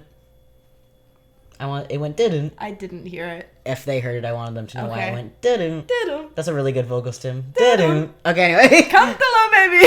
Cantalo, baby. We haven't even gotten to the fucking song. Let's quickfire. We gotta go, dude. Go. Okay. Blitz nervously rolls his fingers and fidgets when he realizes the IMP team is gonna die, or at least when they're threatened. Yeah, very, very deliberate animation choice. Yeah, it's like weird. You know when people... I'll say this quickly. You know when people did the, like, lead with the pinky thing? It's, like, really similar to that. Yes. Like the... Yeah. It's, like, a very... Rolling of We fingers. haven't seen this before in the animation, so it's interesting. This is not related to fucking anything, just a realization we had while doing these notes. Blitz's design, specifically his head shape, definitely influenced by the tallest from Invader pointed Sim. this out. Pointed this out. It's so funny. I've been saying this. Yeah, I don't think we've ever said it on the pod, so... I like to draw Blitz. I've noticed it, because it's the same shape. Same shape. And then he's taller. Yes. And that's its whole thing. He's the tallest among the Yeah, so that's really funny to me. Okay, you go. Luna looks terrified, sad emoji. Yeah. Blitz about to die, obviously, but also this must, like, whole being in chains and muzzled, like, this must be a re-traumatizing experience for her. We don't know exactly what she went through before, especially but, like, her little, like, whine and howl when she gets muzzled is, like, heartbreaking, because we don't, like, she barks and stuff, but we don't really hear her, like, pain wrenching like that a lot. Mm-hmm. Yeah. The symbols that are on, like, Blitz's neck chain, and then also later on Stolas' neck chain, are for fire and brimstone. They look like a butt plug and a penis. Yeah. You'll know them when you see them. Yeah, we don't really know what that means, but... Other than just, like, fire and brimstone being a hell. Yeah, and then Stolas is what? Fire, brimstone, fire? Or brimstone, fire, So. Fire, brimstone, fire, I think. Yeah, so if you know anything about that, sigils and things like that, yeah, that's what that is. That's what that is. Maybe it will be relevant later on. Mm-hmm. Satan says, I suppose I created imp-kind to be obedient, and then, like, no point in, punishing them, etc. Yeah. Yeah, again. Crazy. Drops so casually, no one bats an eye. So that's normal. Yeah. And also the fact that, and we don't have time to mull on this, but the fact that imp-kind was created to be obedient. Yeah. Specifically. First of all, the ties to slavery there are fucking insane. Yeah. So that's racially charged. Like, without a doubt, clearly racially charged. Second of all, that makes everything so much more intense. Mm-hmm. Like, Blitz having his own business when he was made to serve. Yeah. It's crazy. It really, like, I know we were shitting on the way Millie is written in the previous episode, and we stand by that, but, like, the anger she has when he's like, oh, I don't work for anyone, that makes so much more sense immediately. Like, of course, that doesn't seem possible at all. Yeah. Hard pivot. Stolas gets an ad for Wacky Charms, and they are fucking $99 a box, so you just know Ozzy's rich, deadly sin ass is buying that cereal for Fizz. Yeah, that's crazy. And why is he charging that much? What's fucking in that? I mean, apparently, at least one person is buying it. Yeah. Know. He's got so many side hustles. I don't even know what his main hustle is. Side hustles. I guess, yeah. No, you ever met that guy that just, like, his whole job is just selling shit and he's selling a new thing every week? Yeah. That's wacky. Yeah. Wacky, that's wacky. That's wacky. That's wacky for you. He's kind of just like Trish from Austin and Ally. True, I get called Trish from Austin and Ally all the time, so that's really funny to me. Sorry. Stolas says, oh my Lucifer instead of oh my Satan. Yeah. And that's interesting because, and I think it's consistently, we've seen this throughout the show in other episodes as well, consistently the lower class, the imps, the hellhounds, and the other hellborn, I don't know about the succubi, all say, oh my Satan. Yeah. Whereas all the upper class, the Goetia, the Sins, etc., say, oh my Lucifer. And it's because the Sins see Satan as an equal. So it'd be kind of weird. Yeah.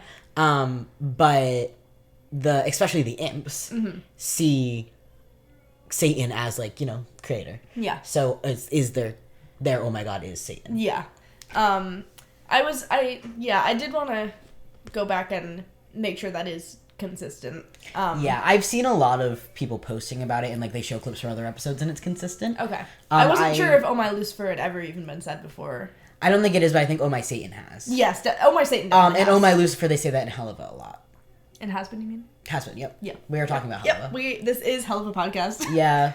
I think also Charlie says, oh my Lucifer, which is really funny to me. Girl, that's you guys! Yeah.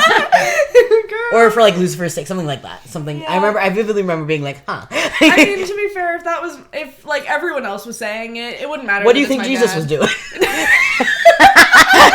Yeah, that's so true. Anyway, chains literally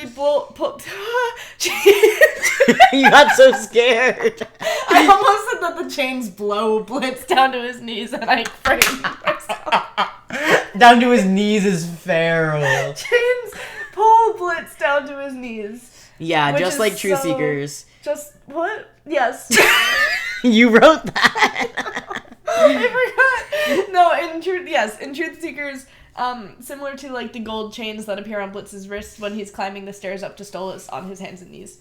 And we'll get into a lot of Truth Seekers parallels when we get into the song very shortly after this. Blitz says probably never said I love you to the IMP crew before, other than, like, we've heard him say that he loves Luna, but never this earnestly before. It's always just like, I love you, Looney. You know? I feel like he probably has said it earnestly, like, once or twice, but we've never seen it. We've never seen it, exactly.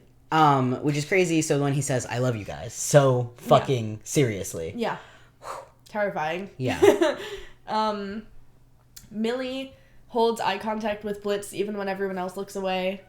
Could potentially be trying to, like, give him comfort in his last moments, or she's just trying to commit this moment to memory so she doesn't forget his last moments. Which is so interesting because she's actively holding Moxie, who's like, Millie, I can't look. Yeah. Like, she's like, okay, I have to be look. the one, yeah. Someone has to look, yeah. And also, the fact that he holds eye contact with Millie while he says, I love you guys. Mm-hmm. And also he says, like, take care of Luna for me. Yeah. million Moxie godparents. Yeah. Confirmed. Godparents, fairly godparents. Anyway. And then a feather falls onto Blitz's chains as Stolas appears, which is sort of like an echo of the feathers that fall on the stairs in Truth Seekers. Although they're gold there. Well, we'll see gold feathers soon as well. But, yeah. What the Sigma? The magic that Stolas uses... what the Sigma? The magic that Stolas... what the Stolas? Oh my god. Sorry. No, you're good. The magic that Stolas uses to protect Blitz is like an outer space shield. Yeah. Weaponizing space to protect Blitz, which is really interesting, given everything. He's choosing Blitz over Via here, and space is like his whole... Yeah, but then also choosing to, like, misuse his power to have Blitz. Yeah. Also, this guy. Yeah. I think it's really encompassing of everything. Yes, absolutely. Okay. The song, we are at an hour and 45. Are we really? Holy fucking shit. Fucking okay. Go quick. Okay, let's just go one for one. Okay. As best as we can. If we need to stop, we'll stop, but we'll try not to. So it's very smart of Stolas to use Blitz's, like, sort of, you know, impish stupidity as evidence towards his innocence and, like, to appeal to Satan. But, on the flip side, it feels, like, too self-aware for Stolas, I don't look down on you, Goetia, to be all, like, you know, playing the role of someone who thinks imps are lesser than the upper class, while somehow not realizing that he actively acts... sure. Like, imps are lesser than the upper class. Right.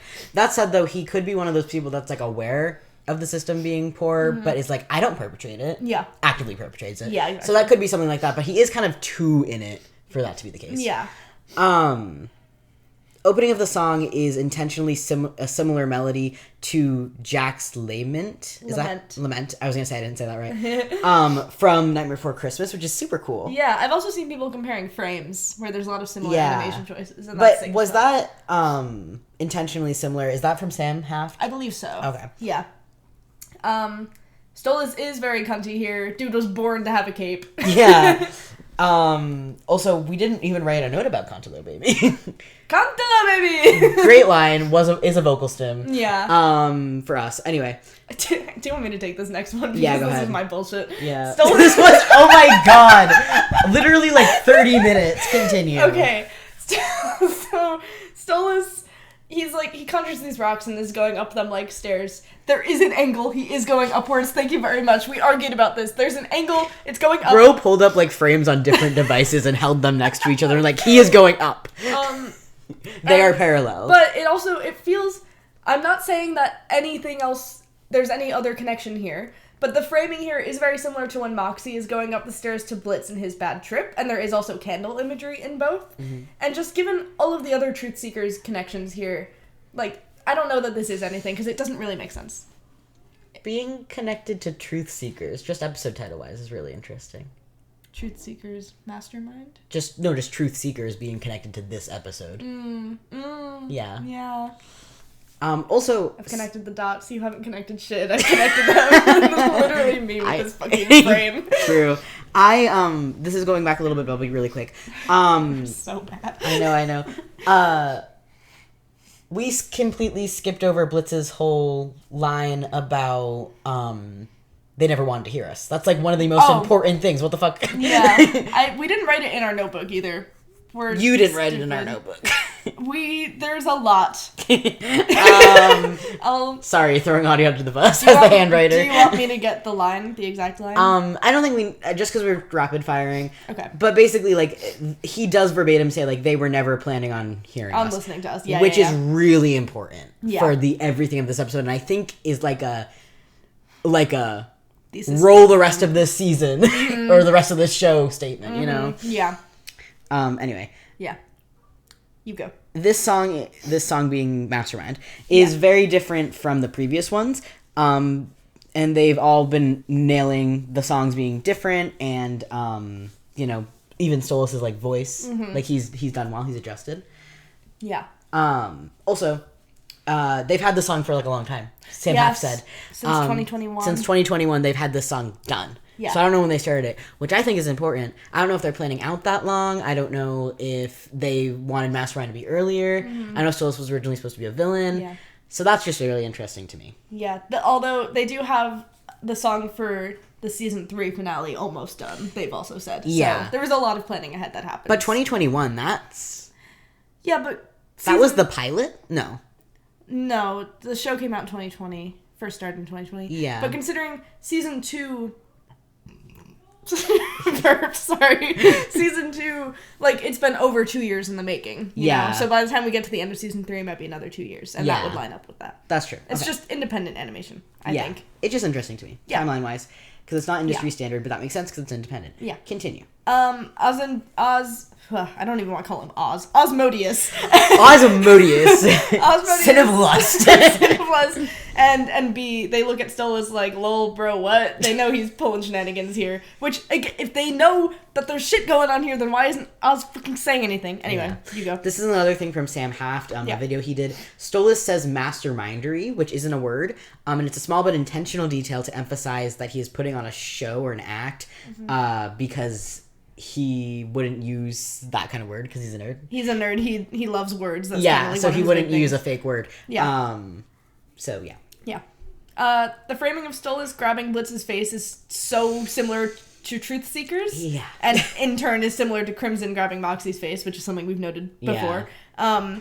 But this is supposed to be Stolas putting on an act. So the fact that this is him putting on an act, but he's done it legitimately before. Again, bro needs to develop some self-awareness after this. Yeah, and I think he has to, is the thing, because he lives among them now. He lives among them.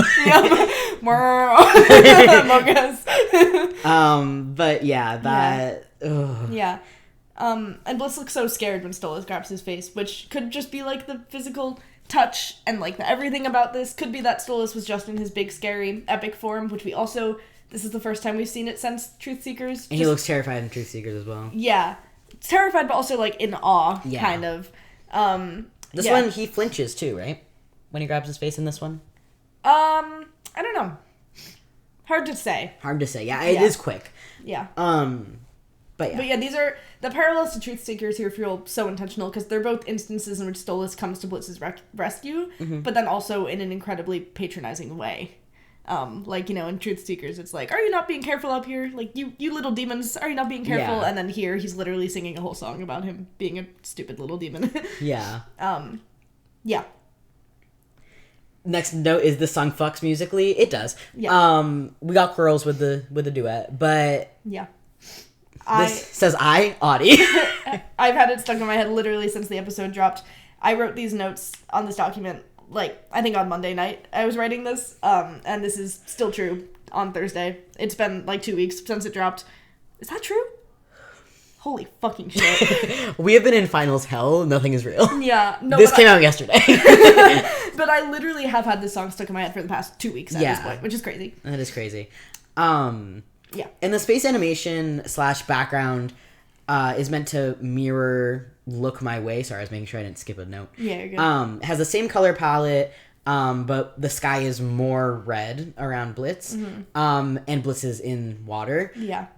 Blitz is behind Stolas. Mm-hmm. Stolas wants Blitz to look his way, but in Look My Way, Stolas never looks back, and it's... Hold on, sorry. I'm reading his note. It's only here that they make eye contact. Right? I was going to say, he doesn't look back. He does at the very end, yeah. He does, yeah. But yeah. That's not in the song, though, so that's why I was confused. He doesn't... No, I'm saying in this episode. Yes, in this episode. Yeah, in Look My Way, Stolas doesn't look back, but here he does. But in the song, like, the part that's meant to parallel Look My Way, he doesn't look back. Yeah. He looks back when Blitz is yelling his name. No, in the song, he does look back here. Oh. Very briefly, he looks back. And then also lyrically similar. Yeah. Same theme of I will set you free. And in Look My Way, Stolas is setting Blitz free of their relationship. And here Stolas has the same intention of freeing Blitz from him for good, but ultimately does the opposite. Brings them together. Yeah. Stolas also calls Blitz an idiot in this, like, soliloquy portion, meaning that it's not meant for Satan to hear. So he actually does mean it. Like, he's not personally putting Blitz on a pedestal anymore, which is important. Growth. Quick thing about the soliloquy. I have grown. It's grown on me. Okay. I think that, because like you said, they lend a lot from theater, and I kind of have said this since day one of, I didn't like the soliloquy at first because it didn't read as a soliloquy to me, and I felt like if me, the theater guy, it doesn't read as a soliloquy, it's not going to, and I didn't think it translated really well to animation. I still don't really think it translates very well into animation, but when you're lending from theater into a new medium, that's gonna happen. And I think also, since she's confirmed that's a soliloquy too, that makes me feel a lot better, because it's like, oh, people don't understand if they can see like, literally Vivzi's words on it. Yeah. It's always made sense to me as a soliloquy. I read something about how, we've talked about the music in Helluva being diegetic versus in Has-Been, where it's not diegetic. The music does not originate from the universe in Has-Been, but it typically does in Helluva. But I read something recently about how, initially Helluva wasn't supposed to be musical at all, which is fascinating. But then also, they made the choice to make the music mostly diegetic because that's a choice they made for the show, but it is something that they've considered doing less of. Yeah. And I feel like they used to focus more on okay, if there's going to be a song happening in this show, it needs to make sense why these people are singing, but they are, leaning away from that a bit, which I think is totally fine and good. Yeah. And that maybe explains why there are more subtleties with this song. Yeah, and that does make sense. And I think if they're going to continue on that path, and that makes sense. If they're not going to, though, it does feel out of place. Especially because the music is diegetic. So when Blitz started singing, I was like, what the fuck? But the music, the instrumental track is not diegetic here. There's no music being played in universe. Yeah, that's true. Which is not typical for this show. Yeah. And then Blitz, we'll get into them, their duet. Yeah.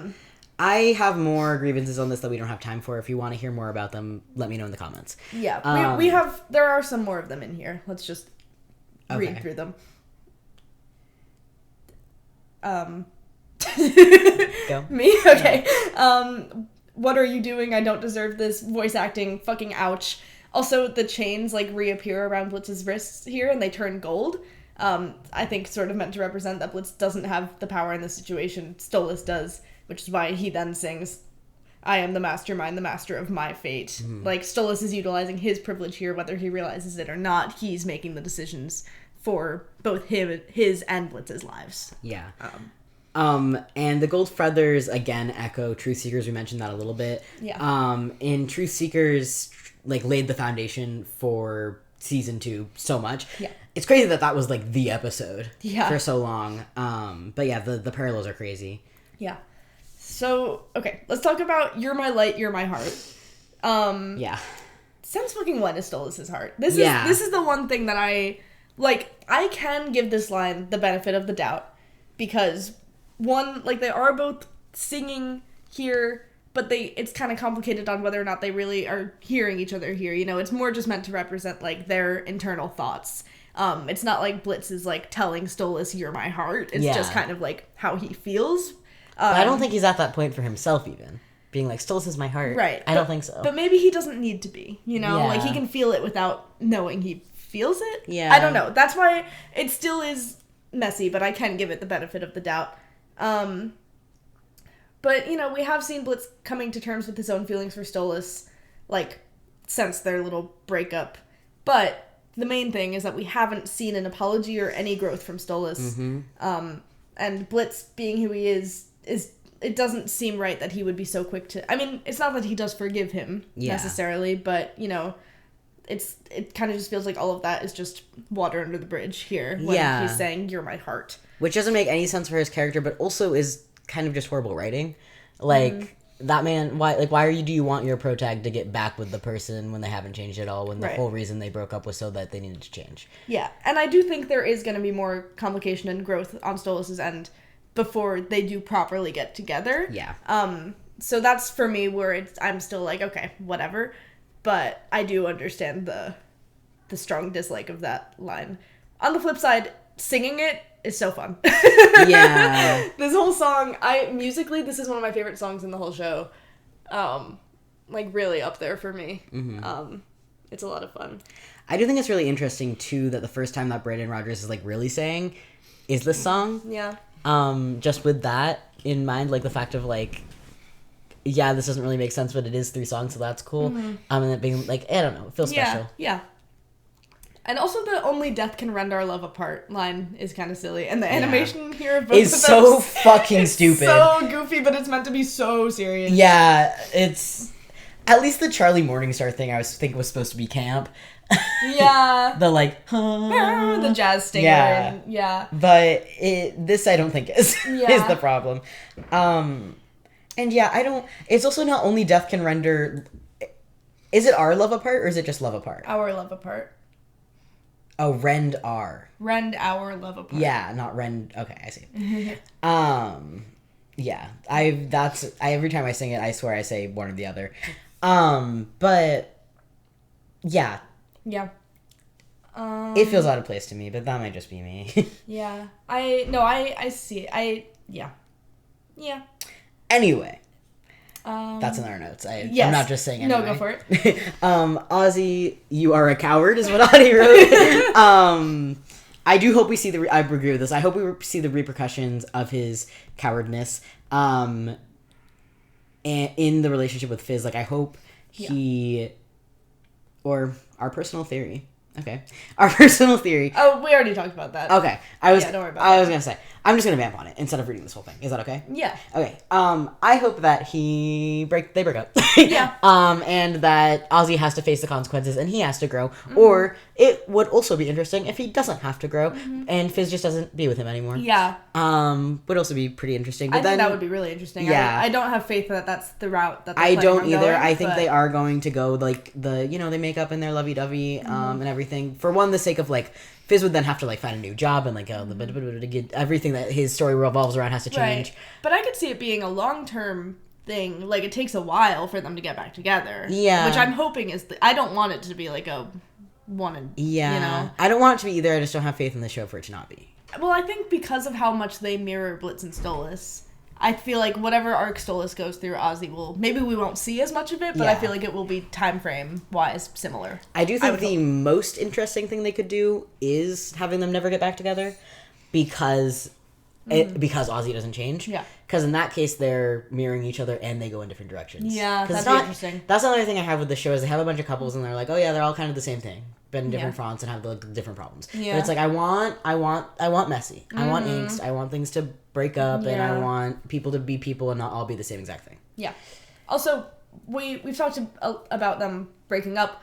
I want the Fizz, Blitz, Stolas love triangle so fucking Me too. bad. Me too. It can be a polycle for all I fucking care. I just want it to happen. No, literally. No, because imagine, like, Fizz does break up with Ozzy, does need a place to stay, comes and sleeps on Blitz's beanbag chair, and then Stolas sees these two, like, interact, for the first time, really. And, like, imagine Blitz is, like, about to tell Stolas, like, that he does feel the same way about him, and then Stolas is like, you know what? You and Fizz would be good together. Yeah. And Blitz is like, oh, yeah, really? You're of, like, the same kind, he says, or some shit. I wasn't imagining that. I was imagining more just, like, Blitz is really like, okay, I've come to terms with my feelings for Stolas, I'm gonna tell him, and he's grown so much recently, and then Stolas is like, you and Fizz are great together, and I think he really likes you. And Blitz is like, wait, you think he likes me back? His, like... Thinking back to, like, teenage years, Yeah. And then they have a little thing. And I don't think it will be endgame because they hate me specifically. Yeah. No, I do think Blitz and Stolas as an endgame is fun if they do it right. But... I need, because there's so many hints. Sorry. I need my tolerance. But there are so many hints, not even hints, outright things throughout the show of Blitz past and present having feelings for Fizz. Yeah. Literally last episode, I've never had a friend I didn't want to fuck. Past and present. Past and present. He wants to fuck that guy. Yeah, he does. And he should get to. Yes. Kiss on the mouth. Kiss on... We're not actually confirmed that they didn't kiss on the mouth. It's true. Who lives in this room behind you? Because I feel so bad every time we record. I'm not going to name drop, actually. I just... After. We are against a wall. And he is yelling and banging. Banging? He's biting his lip and he's making out. Yeah. Okay. Anyway, I need to narrate it. They can't see us. Sorry. Subtitles. Podcast. That's audio description. Yes. Wow, get your accessibility tools right. about Satan. Say the next line. Satan sings, he's ruled hell since long before the golden angels fall. This is quick. The voice actor for Satan is Hades Town original cast. I just need to say that. There's so much more to go. Insert quote from Vivsy. Just because I know this might throw people and it might be too subtle an acting choice to read, the implication here is that Lou isn't around anymore, therefore Satan can really say anything he wants. Lou has always been first, crying emoji. Oz and B know he's full of shit. It's confirmation that Satan is spewing bullshit here, hence why B and Ozzy give each other a look. Lucifer was the original ruler. For whatever reason, he's not here now, so Satan can get away with lying about that, basically. Yeah. So that's, point blank, we don't really need to analyze that. Blah, blah, blah, blah, blah.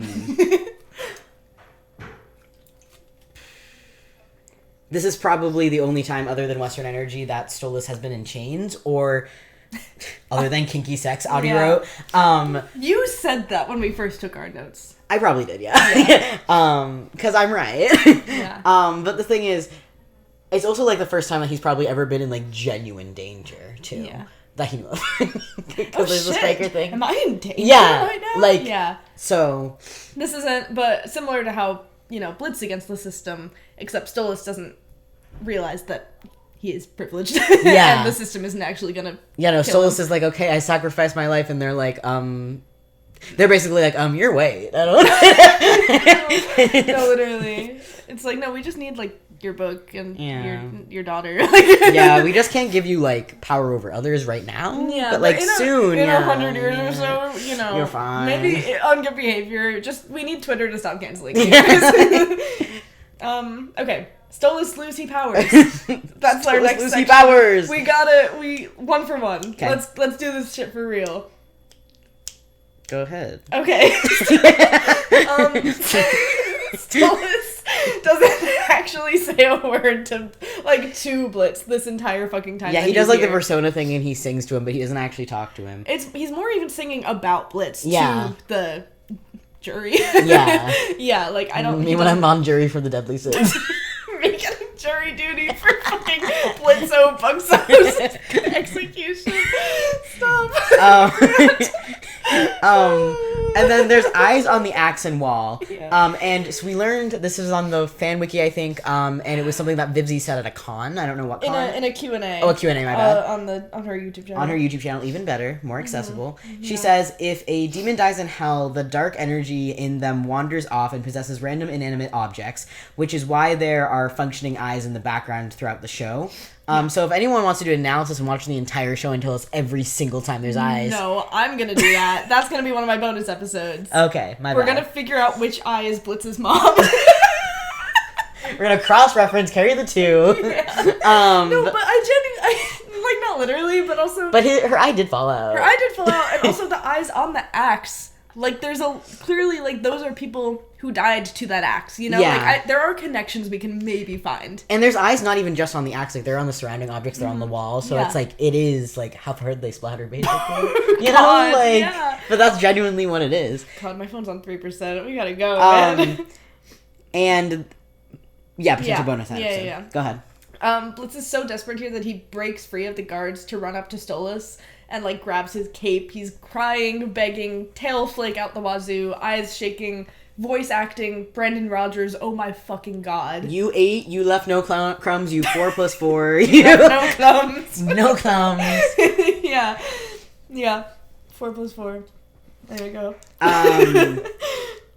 Yeah, and also I feel like it's very important to note that he is more desperate here than any other time. Absolutely. Yeah. What? You looked so pissed off. Absolutely. TMI, but I had boogers in my nose. Okay. Trying to...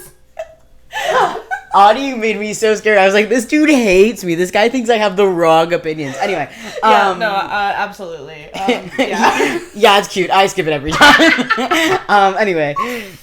Stolas' back looks back to Blitz, and his pupils become little hearts, which you've probably seen if you're online because people are going crazy about it. Yeah. But not sure how intentional this is on Stolas' part. Mm-hmm. Don't know if he can control it. Because I think, like, most of the times we see it would be times that he is, like, safe to do it. Yeah. We don't see him do it in public at all. So is it intentional, or like not even intentional? Is it something that like he literally cannot help, or is it something that like he did and like can turn off? Yeah. And then he turns around. So I think that bids either way, like turning around to distract himself or turning around to distract himself in the way of like, I literally cannot open my eyes. I got hard eyes, you know?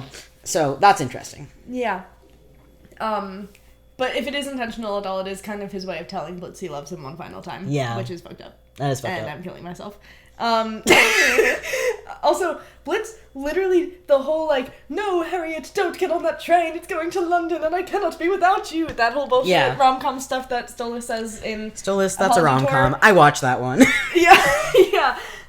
Literally, one of the lyrics that Blitz sings in the song is, I can't live life without you by my side, so it's almost fucking verbatim. He does the whole Harriet, don't get on that train thing. Yeah. God. Anyway... The Reapers have to use magic chains to physically drag Blitz out, and they go for his neck first.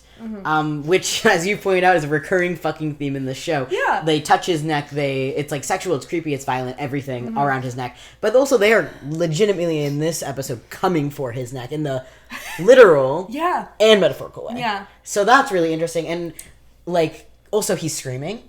So going to the neck first is an interesting choice. It's like a silencing thing. Yeah. Yeah. Also, he wears his mom's thing around his neck. I don't know if that's anything, but... I don't think that's anything for that, but, you know... But, you know... Just in case you guys were wondering. It's also really impressive that Blitz managed to get out of their grasp in the first place, and also a testament to how absolutely panicked he is here. Yeah, and also the fact that he's a spindly little guy. Yeah, he got those acrobatic skills. He does. He has a +10 acrobatics. D&D yes. Millie has one line this entire episode. Yeah. And it is telling Blitz not to die, basically. Yeah, don't do that again. Yeah. Luna calls Blitz dad from this point on for the rest of the episode. Yes, and this is the second time we've seen her call him dad. Yeah. Well, at End of Queen Bee she does. I think also in... I don't remember if it's Spring Broken, but I know she goes like... Or no, that's the pilot, I think. She goes like, dad, at Blitz. Yeah, I don't think that counts anyway. Count. Yeah. Yeah, so the only genuine dad... was Queen Bee. And he was like heavily intoxicated, might not even remember it, kind of, you know. Yeah, so. And she was also probably intoxicated, or not heavily though. That was the whole thing. No. But anyway, this, and then also this is the only episode where she said dad multiple times. Yeah. Moxie calls Blitz sir, but not earlier in the episode. Like I fucking hate you so much, Blitz, but then says sir. Here. Which is like it should be the opposite. Yeah, it should be the opposite. This should be like Blitz. Like if he was to emotionally say Blitz's name right here, it would be so intriguing. Yeah. Because he doesn't really call him Blitz. Yeah. So yeah. Give me next episode Cash Buxo shows up and keeps calling him Blitzo, and then Moxie fucking comes out like, it's Blitz. It's Blitz, actually. The O is silent. The O is silent. That was Fizz. Hey, folks. He goes, Fizz, why are you here? Yeah. We're fucking. I don't know. I don't know anymore, man. Next episode's gonna be crazy. It's gonna be everything we've said is the thing. Yeah. And Octavia's gonna get a song. Yeah. Okay. To be clear, I don't actually know if that's confirmed if Via will get a song or not, but everyone's talking about it, so... Everyone's acting like it is. Yeah. I'm with it. But... I'm with it, I just don't know if it's true. Yeah. The TV that Octavia is watching on is Hell G brand, which is a pun on an LG TV. Which is really good. Really funny. At first I thought it was a Dell pun. Yeah, those are computers. I realized they later. probably make like monitors though. Yeah, but Dell G is not a thing. LG is. I realized while I was finishing these notes earlier today. I was like, oh. And when Via starts to run out of the room, Stella very quickly blocks her path and like pulls her into a hug. Mm-hmm. Like she was there to manipulate her. Yeah. And she wants to keep her there. She wants her to not see the rest of the trial. Which is really interesting. Or to interfere somehow. Yeah. Yeah. Not wanting to interfere. If Stella, like, this could read as being a good mom. Not for Stella specifically, but, like, for Via. Like, she could be like, oh, my mom's protecting me, you know? Right, yeah. But obviously not. And so Via doesn't know that Solus is alive. Supposedly. Yeah. From what we see, it doesn't seem like she sees the rest of the trial. But. Yeah. Which is really interesting if she does have a song and, like, leave him for me moment. Yeah. Like are you gonna run off with him? Yeah. Is really interesting because she thinks that he died for him. Yeah. But it's not that he did in fact run off with him. Yeah. Not to his own volition. Yeah. Yeah. Yeah. Fucked up. Fucked up. Yeah. Sorry, did I take... No, that was mine. Yeah, that was you. She Okay. also makes bird noises when she cries. And her eyes shake. And it, like, takes a minute for her to start crying. When Stella hugs her, she just kind of is, like, numb at first. And then she leans into the hug and sort of accepts her mom's quote-unquote affection. Which is interesting, because that's, like... If your mom gives you infection? If your mom gives you affection and you love her, like... And you're 17 years old and your dad is about to die, like, you hug her. Yeah, it also could be shock. It could be shock, but also, like, the way she... I don't know, it's the way she, like, stands there. Yeah. Makes me think... And everything about Stella. Makes me think that that's not the case. Yeah.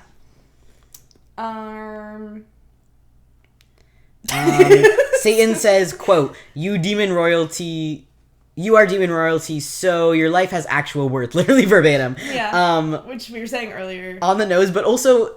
Still need to hear it. It is fitting for Satan's character. Satan's character is such a little fucking goof. I really do a big like fucking Satan. goof. A big fucking goof. Yeah. He is the oppressor. Is the thing. Yeah. Yeah.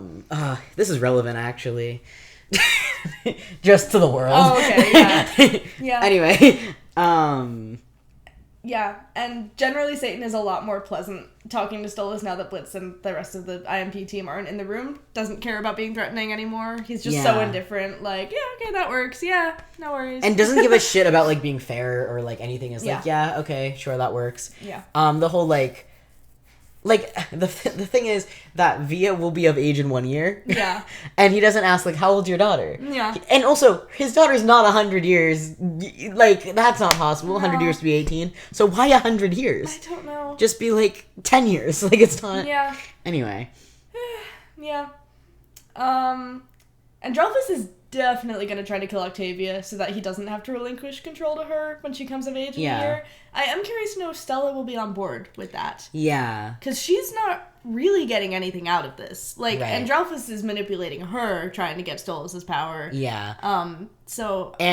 But, like, does she have any power over it? Right. Because, like, once Androphis is into, like, has the legions and everything, Stella's kind of useless. She's already kind of useless. Yeah, exactly. But, like, she can't fight And I don't think I think she's just so focused on, like, getting revenge on her cheating husband. Yeah. But if she loves her daughter at all, or feels responsible for her daughter at all, and he, like, tries to do that, she will, you know, be like, oh, shit. Yeah, I'm curious to see if she does care, basically. Yeah.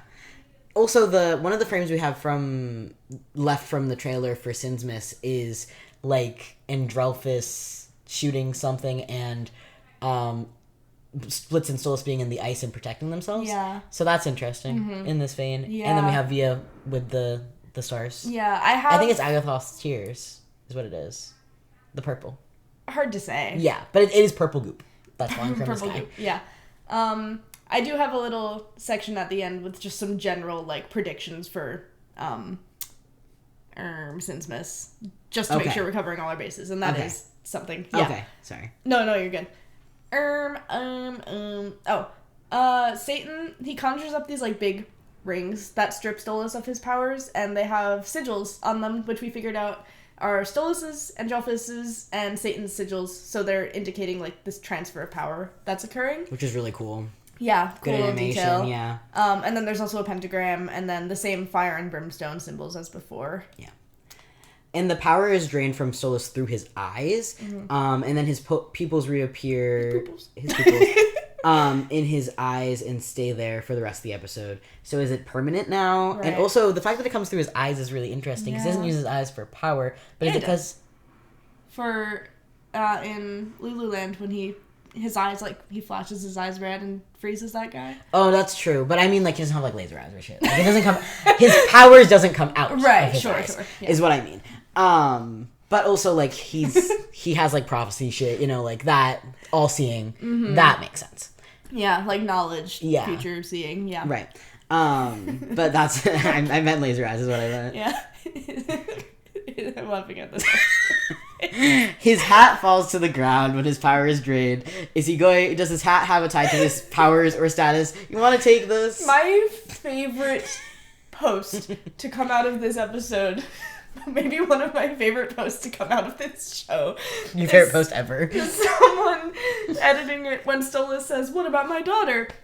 Someone edited him saying, "What about my fuck-ass hat?" And then it goes to Androlf is wearing it, saying he'll be safe and sound. Let me see. I want to give credit to that person where it's due. So let me try and find it. And also, I would say we'll put it on our Instagram, but you've already put it on our Instagram. I'll make it a highlight on our Okay. Where's my fuck-ass hat? Genuinely, it is such a good meme. It's a good meme. It's so good. What about my fuck-ass hat? It'll be safe and sound. While you're finding that, I'm gonna vamp because we got stuff to get to. Please. Only now when they're transferring power does Stolas mention Via. So when he was about to die, wasn't thinking of her. Yeah. Very fucked up. Is like the whole wouldn't abandon her. We just had that speech, not just it was in Lululand. But he's going against everything he said in that promise. He's breaking that promise. Quote, "Are you gonna run off with him? Run away where I can't find you? What? No, never. I would never do that." He literally is doing that. Sorry. The post, the meme was made by @ImpsSecretary on Twitter.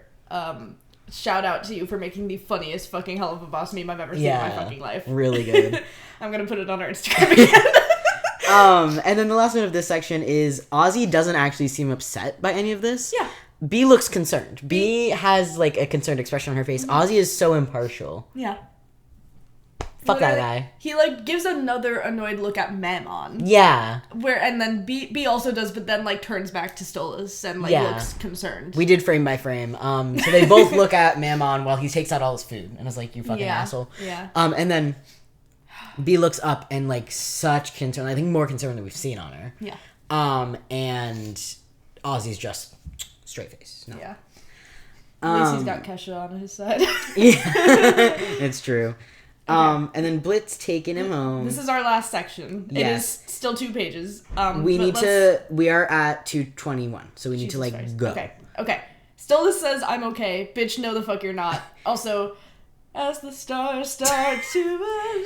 Yeah. If Via says something about "I'm not okay" in her song, I will. That will be it for me, yeah. Yeah. Blitz very immediately decides that he's coming home. You need a place to stay. Takes his hand. We're going. Yeah.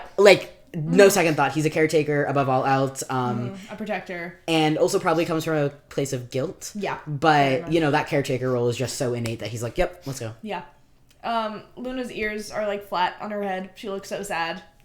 Really sweet of her to be so sad for Stolas' sake, honestly. Yeah. And imps in town have huge banners that say "We Heart Blitz," and then the O is in parentheses. No, the O is there, but they put a piece of paper over it. I was like, that doesn't look right. You wrote it in brackets. Yeah. Paper taped over the O. Oh, I see now. I see what you're doing. Strong shift from the Fuck Blitzo signs and apology tour. But then also really interesting, how do they know that the O is silent? Right. Because the O is totally there. Obviously maybe it's reading that, but I don't know. That was interesting to me. It seemed, because they did draw in the O, so it seems like they were Blitzo, and then someone corrected them somehow. Yeah. Fizz posting on Twitter. Yes. The O is silent. Fizz on his Twitter guys, make sure not to dead name Blitz when you're talking about the track.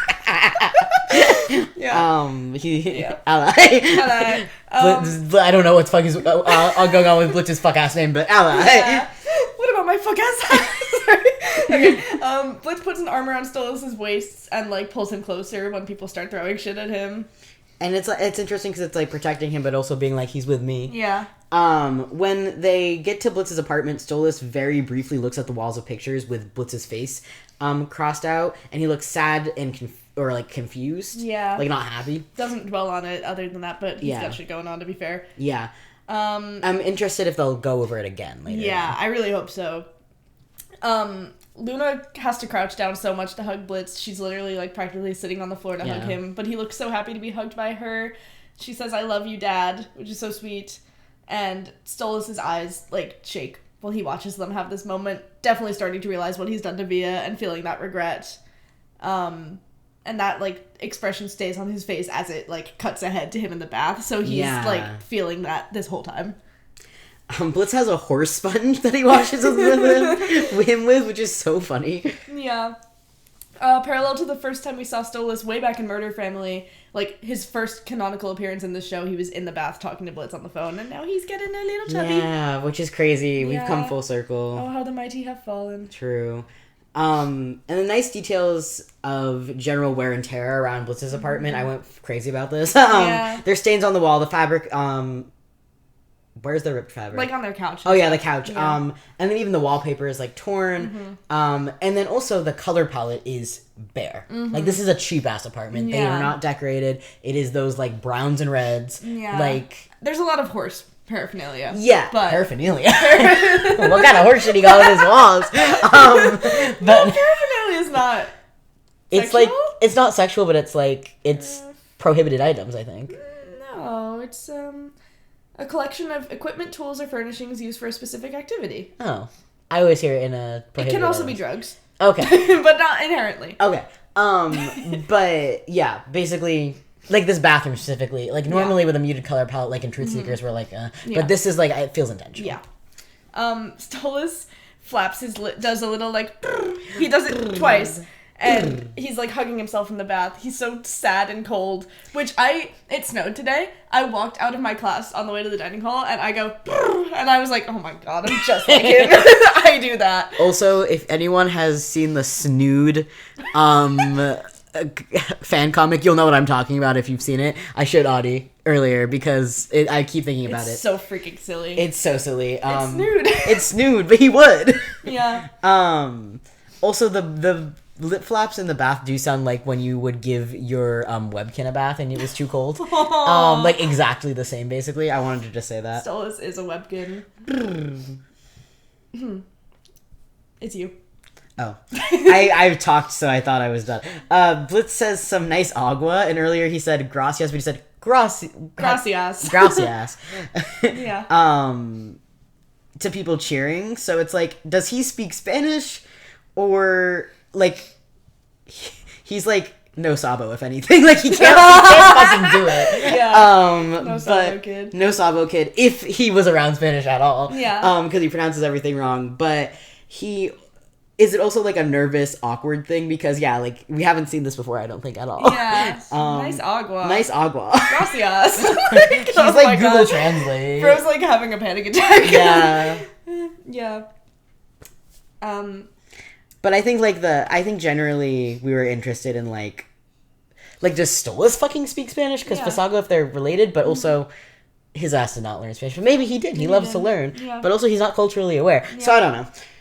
Yeah, there was a little band of, like, Mexican musician imps in Wrath and Western Energy, so maybe there's more of a Spanish culture community there. Yeah, that would make a lot of sense. But then, yeah, Fasago speaking Spanish, that complicates it, potentially. Yes. Because, like, in terms of class, unless what's the deal? Unless he's the people's prince. True. Fasago, diversity wins. Yeah. Yeah. Yeah. Yeah. Luna offers her clothes to Stolas because she's tall and they'll fit him, which is really sweet. And Blitz looks so happy that she's being generous. Yeah. And Luna definitely feels like she owes something to Stolas for having saved her dad's life. Yeah. So it'd be interesting to see them interact. I think it'd be interesting to see them interact generally because, like, Via and Luna have interacted. So. Yeah. And then Blitz reads a news article that says Blitz is the first Hellborn to survive after being sentenced to death by a deadly sin, which is crazy. That's the first time ever. Yeah, and to be fair, I don't know, like, what other deadly sins can do that other than, like, Lucifer. What was that? My computer's low. Oh, God. I'm gonna get my charger. Okay, I'll vamp. Yeah, no, we don't know how many trials like this there have been. But have been hotel. Sorry, I'm so sorry. But yeah, I mean, it's notable enough that it's in this news article, so obviously it's a big fucking deal. Yeah. And yeah, like, again, they're normal enough that people aren't like, what the fuck is this? And they're abnormal enough that people aren't, like, desensitized. Right. So, it does seem crazy and huge. Like, bro's making history. Yeah. And Wally bought ad space on this, like, which is like the New York Times, I think. Yeah. This ad space to say, hate ads, deal with it. This is the world we live in. Yeah. Which is crazy. And also, him and Blitz wear the same fuck-ass fingerless gloves, so they have indeed had gay sex. That's the proof. Yeah. Blitz gets a shit ton of emails from people looking to hire... Turns into an Animal Crossing it. Looking to hire IMP, including a succubus who asks if they only hire imps. So it's not just, like, clients, but also people potentially wanting to join their team to work for them. And that'd be really interesting to see, especially with those interns from the start of this episode. Yeah, and it would be interesting, too. Are they going to start taking succubi? Like, obviously, they'll probably take the intern because he's not an asshole. Yeah. But, like, I don't know. Their business is called IMP. Yeah. You know? Well, no, that's the thing, too, is, like, was it ever, like the purpose was definitely for imps to be able to have their own business. But will it just be exclusively imps? And Luna's not an imp. She's a hellhound, but she's not an imp. Yeah. So, but IMP is, like, it's definitely a play on imp, but it's also, like, I don't know if it was meant to be their whole thing. Right, yeah. It definitely, at the very least, it seems like a sort of, like, this is my imp-owned business, and, like, we're proud of that. They get, like, imp-owned stickers. Oh. Like, you know. Yeah. Blitz fluffs the fucking pillow for Stolas because he hates me. He hates you. He doesn't love Stolas. He hates you. Yeah. And also, you pointed out, I didn't fact check this, so I hope you're right. But there's a new blanket that Stolas uses. That I am right. Because it is not his horsey blanket. But it has horseshoes on it. But it's not his blue horsey blanket. Right, but are we sure we haven't seen it before? We might have seen it before, but it's not the one that lives on his couch. Right. So, like, bro got a clean blanket out of the closet for him. Yeah. But I don't see his little horsey blanket anywhere, so I don't know if, like, it's there on the couch. Yeah. So Blitz isn't sleeping with a blanket. He got him a new blanket and then didn't even sleep with a blanket. God. Yeah. Yeah. Blitz, sorry. Go ahead. Blitz thanks Stolas for saving his life, and Stolas responds, always, which makes Blitz look so sad and guilty. And this is, like, double-edged on both sides, because, like, it does make him feel sad and guilty, and, like, you don't say that, like, that's gonna make him feel sad and guilty. But also, you know Stolas is so real. Like, he's not trying to make him feel guilty. 100%. Which he's, is, like, falling asleep, too. Yeah, which is, like, ugh. It's just so genuine from the heart, like, always. And he even, like, sounds sad about it. Yeah. Like, I don't think at this point, he's probably like, did I just genuinely fuck up so bad? Should I have done this? Yeah. But, like, he knows that he would do it again. And I hate that for him. I hate that for him, but also, man, yeah. And then Blitz starts to say, hey, Stolas, and then stops because Stolas is already asleep, or at least, like, his eyes are closed, you know? Yeah. And what was he gonna say? Yeah. An apology, a confession of his feelings, a secret third thing. Hey, Stolas, I am in love with Fizz. I can't make this work. You will have to find another place to stay. Hey, Stolas, I actually need to sleep on this couch. Hey, Stolas, this is my bed. Hey, Stolas, I always hated your fuck-ass hat. I think you look so much better now. We have to call this Helluva fuck-ass hat. We are going to. Okay, wonderful. And then... Sorry. Blitz pushes Stolas' hair out of his face and kisses him on the cheek. This is just like the Stay animatic. If you haven't seen Stay, by Art Doer on YouTube, it is an animatic that I think... has no audio. No audio. I think it's one of, like, the fan things that we have... It's been a constant in our watching of this show and engaging in the community. Like, we have been crazy about this animatic probably since around the time we got into the show. Yeah, which is insane because I don't even think it's a super popular one. No, I think it has, like, at least over 1,000 views. Yeah. But, like, it's not, like... It's not, like, one of the ones, though. Yeah, it makes us crazy. I did go and comment on it after this episode dropped, so feel free to look for me there. And yeah, just watch it. It's, like, what, a minute? Oh, yeah. It's so really short. It has, like, little subtitles but no audio. They do this thing. They do the hair thing and the forehead kiss. When we first found this animatic, we were watching it like, wow, imagine. Yeah. And then they did but seriously, imagine it. Yeah. Shut the fuck up. Sorry. Also, when we watched this episode, we went, they did the Stay thing. They did the Stay thing. But yeah, also on that note though, it does kind of feel out of place, in my opinion. Yeah. I like it, but I do think it needed more build up. Yeah, I wish we'd seen even just one more little intimate moment like this in their relationship. Especially because we saw it in the glass shards, as we like to say. In the glass shards. Of Apology Tour. Guys who are normal. Yeah, but if we had seen one of those scenes in the glass shards in person, that would be different. I think maybe Harvest Moon is meant to be like that because they have like the bedside manner kind of thing. Yeah. But that doesn't warrant this. Yeah. Blitz gives up the couch for Stolas, like we've been saying, and he sleeps on a beanbag. Yeah. Stolas' rich ass probably thinks that having, like, 20 bedrooms is normal. And also, okay, first of all, there's two things to this. One, he's probably like, why didn't this bitch put me in a bedroom? Yeah. Because he probably thinks there's extras. Two, so, like, he might be thinking, like, wow, I don't matter. Two, he doesn't realize that the couch is Blitz's bed. Yeah. Because, like, that is not something that would even cross his mind at all. Yeah, exactly. It's just like, oh, this is the guest spot, Yeah, the guest spot. Yeah. Which is, like, he's going to wake up and be like, you didn't have to stay with me. And he's going to be like, well, where else would I have gone? Yeah, the bathroom? Like, okay. Yeah. Well, he's going to be like, where else would we go? And he's like, no, you could have gone to your room. And he's like, this is my room. And then he's like, yeah. He's like, where's your bed? And he points to the couch. Horsey blanket. Yeah. Whose horsey blanket you think that is? How do you think I watch my soaps?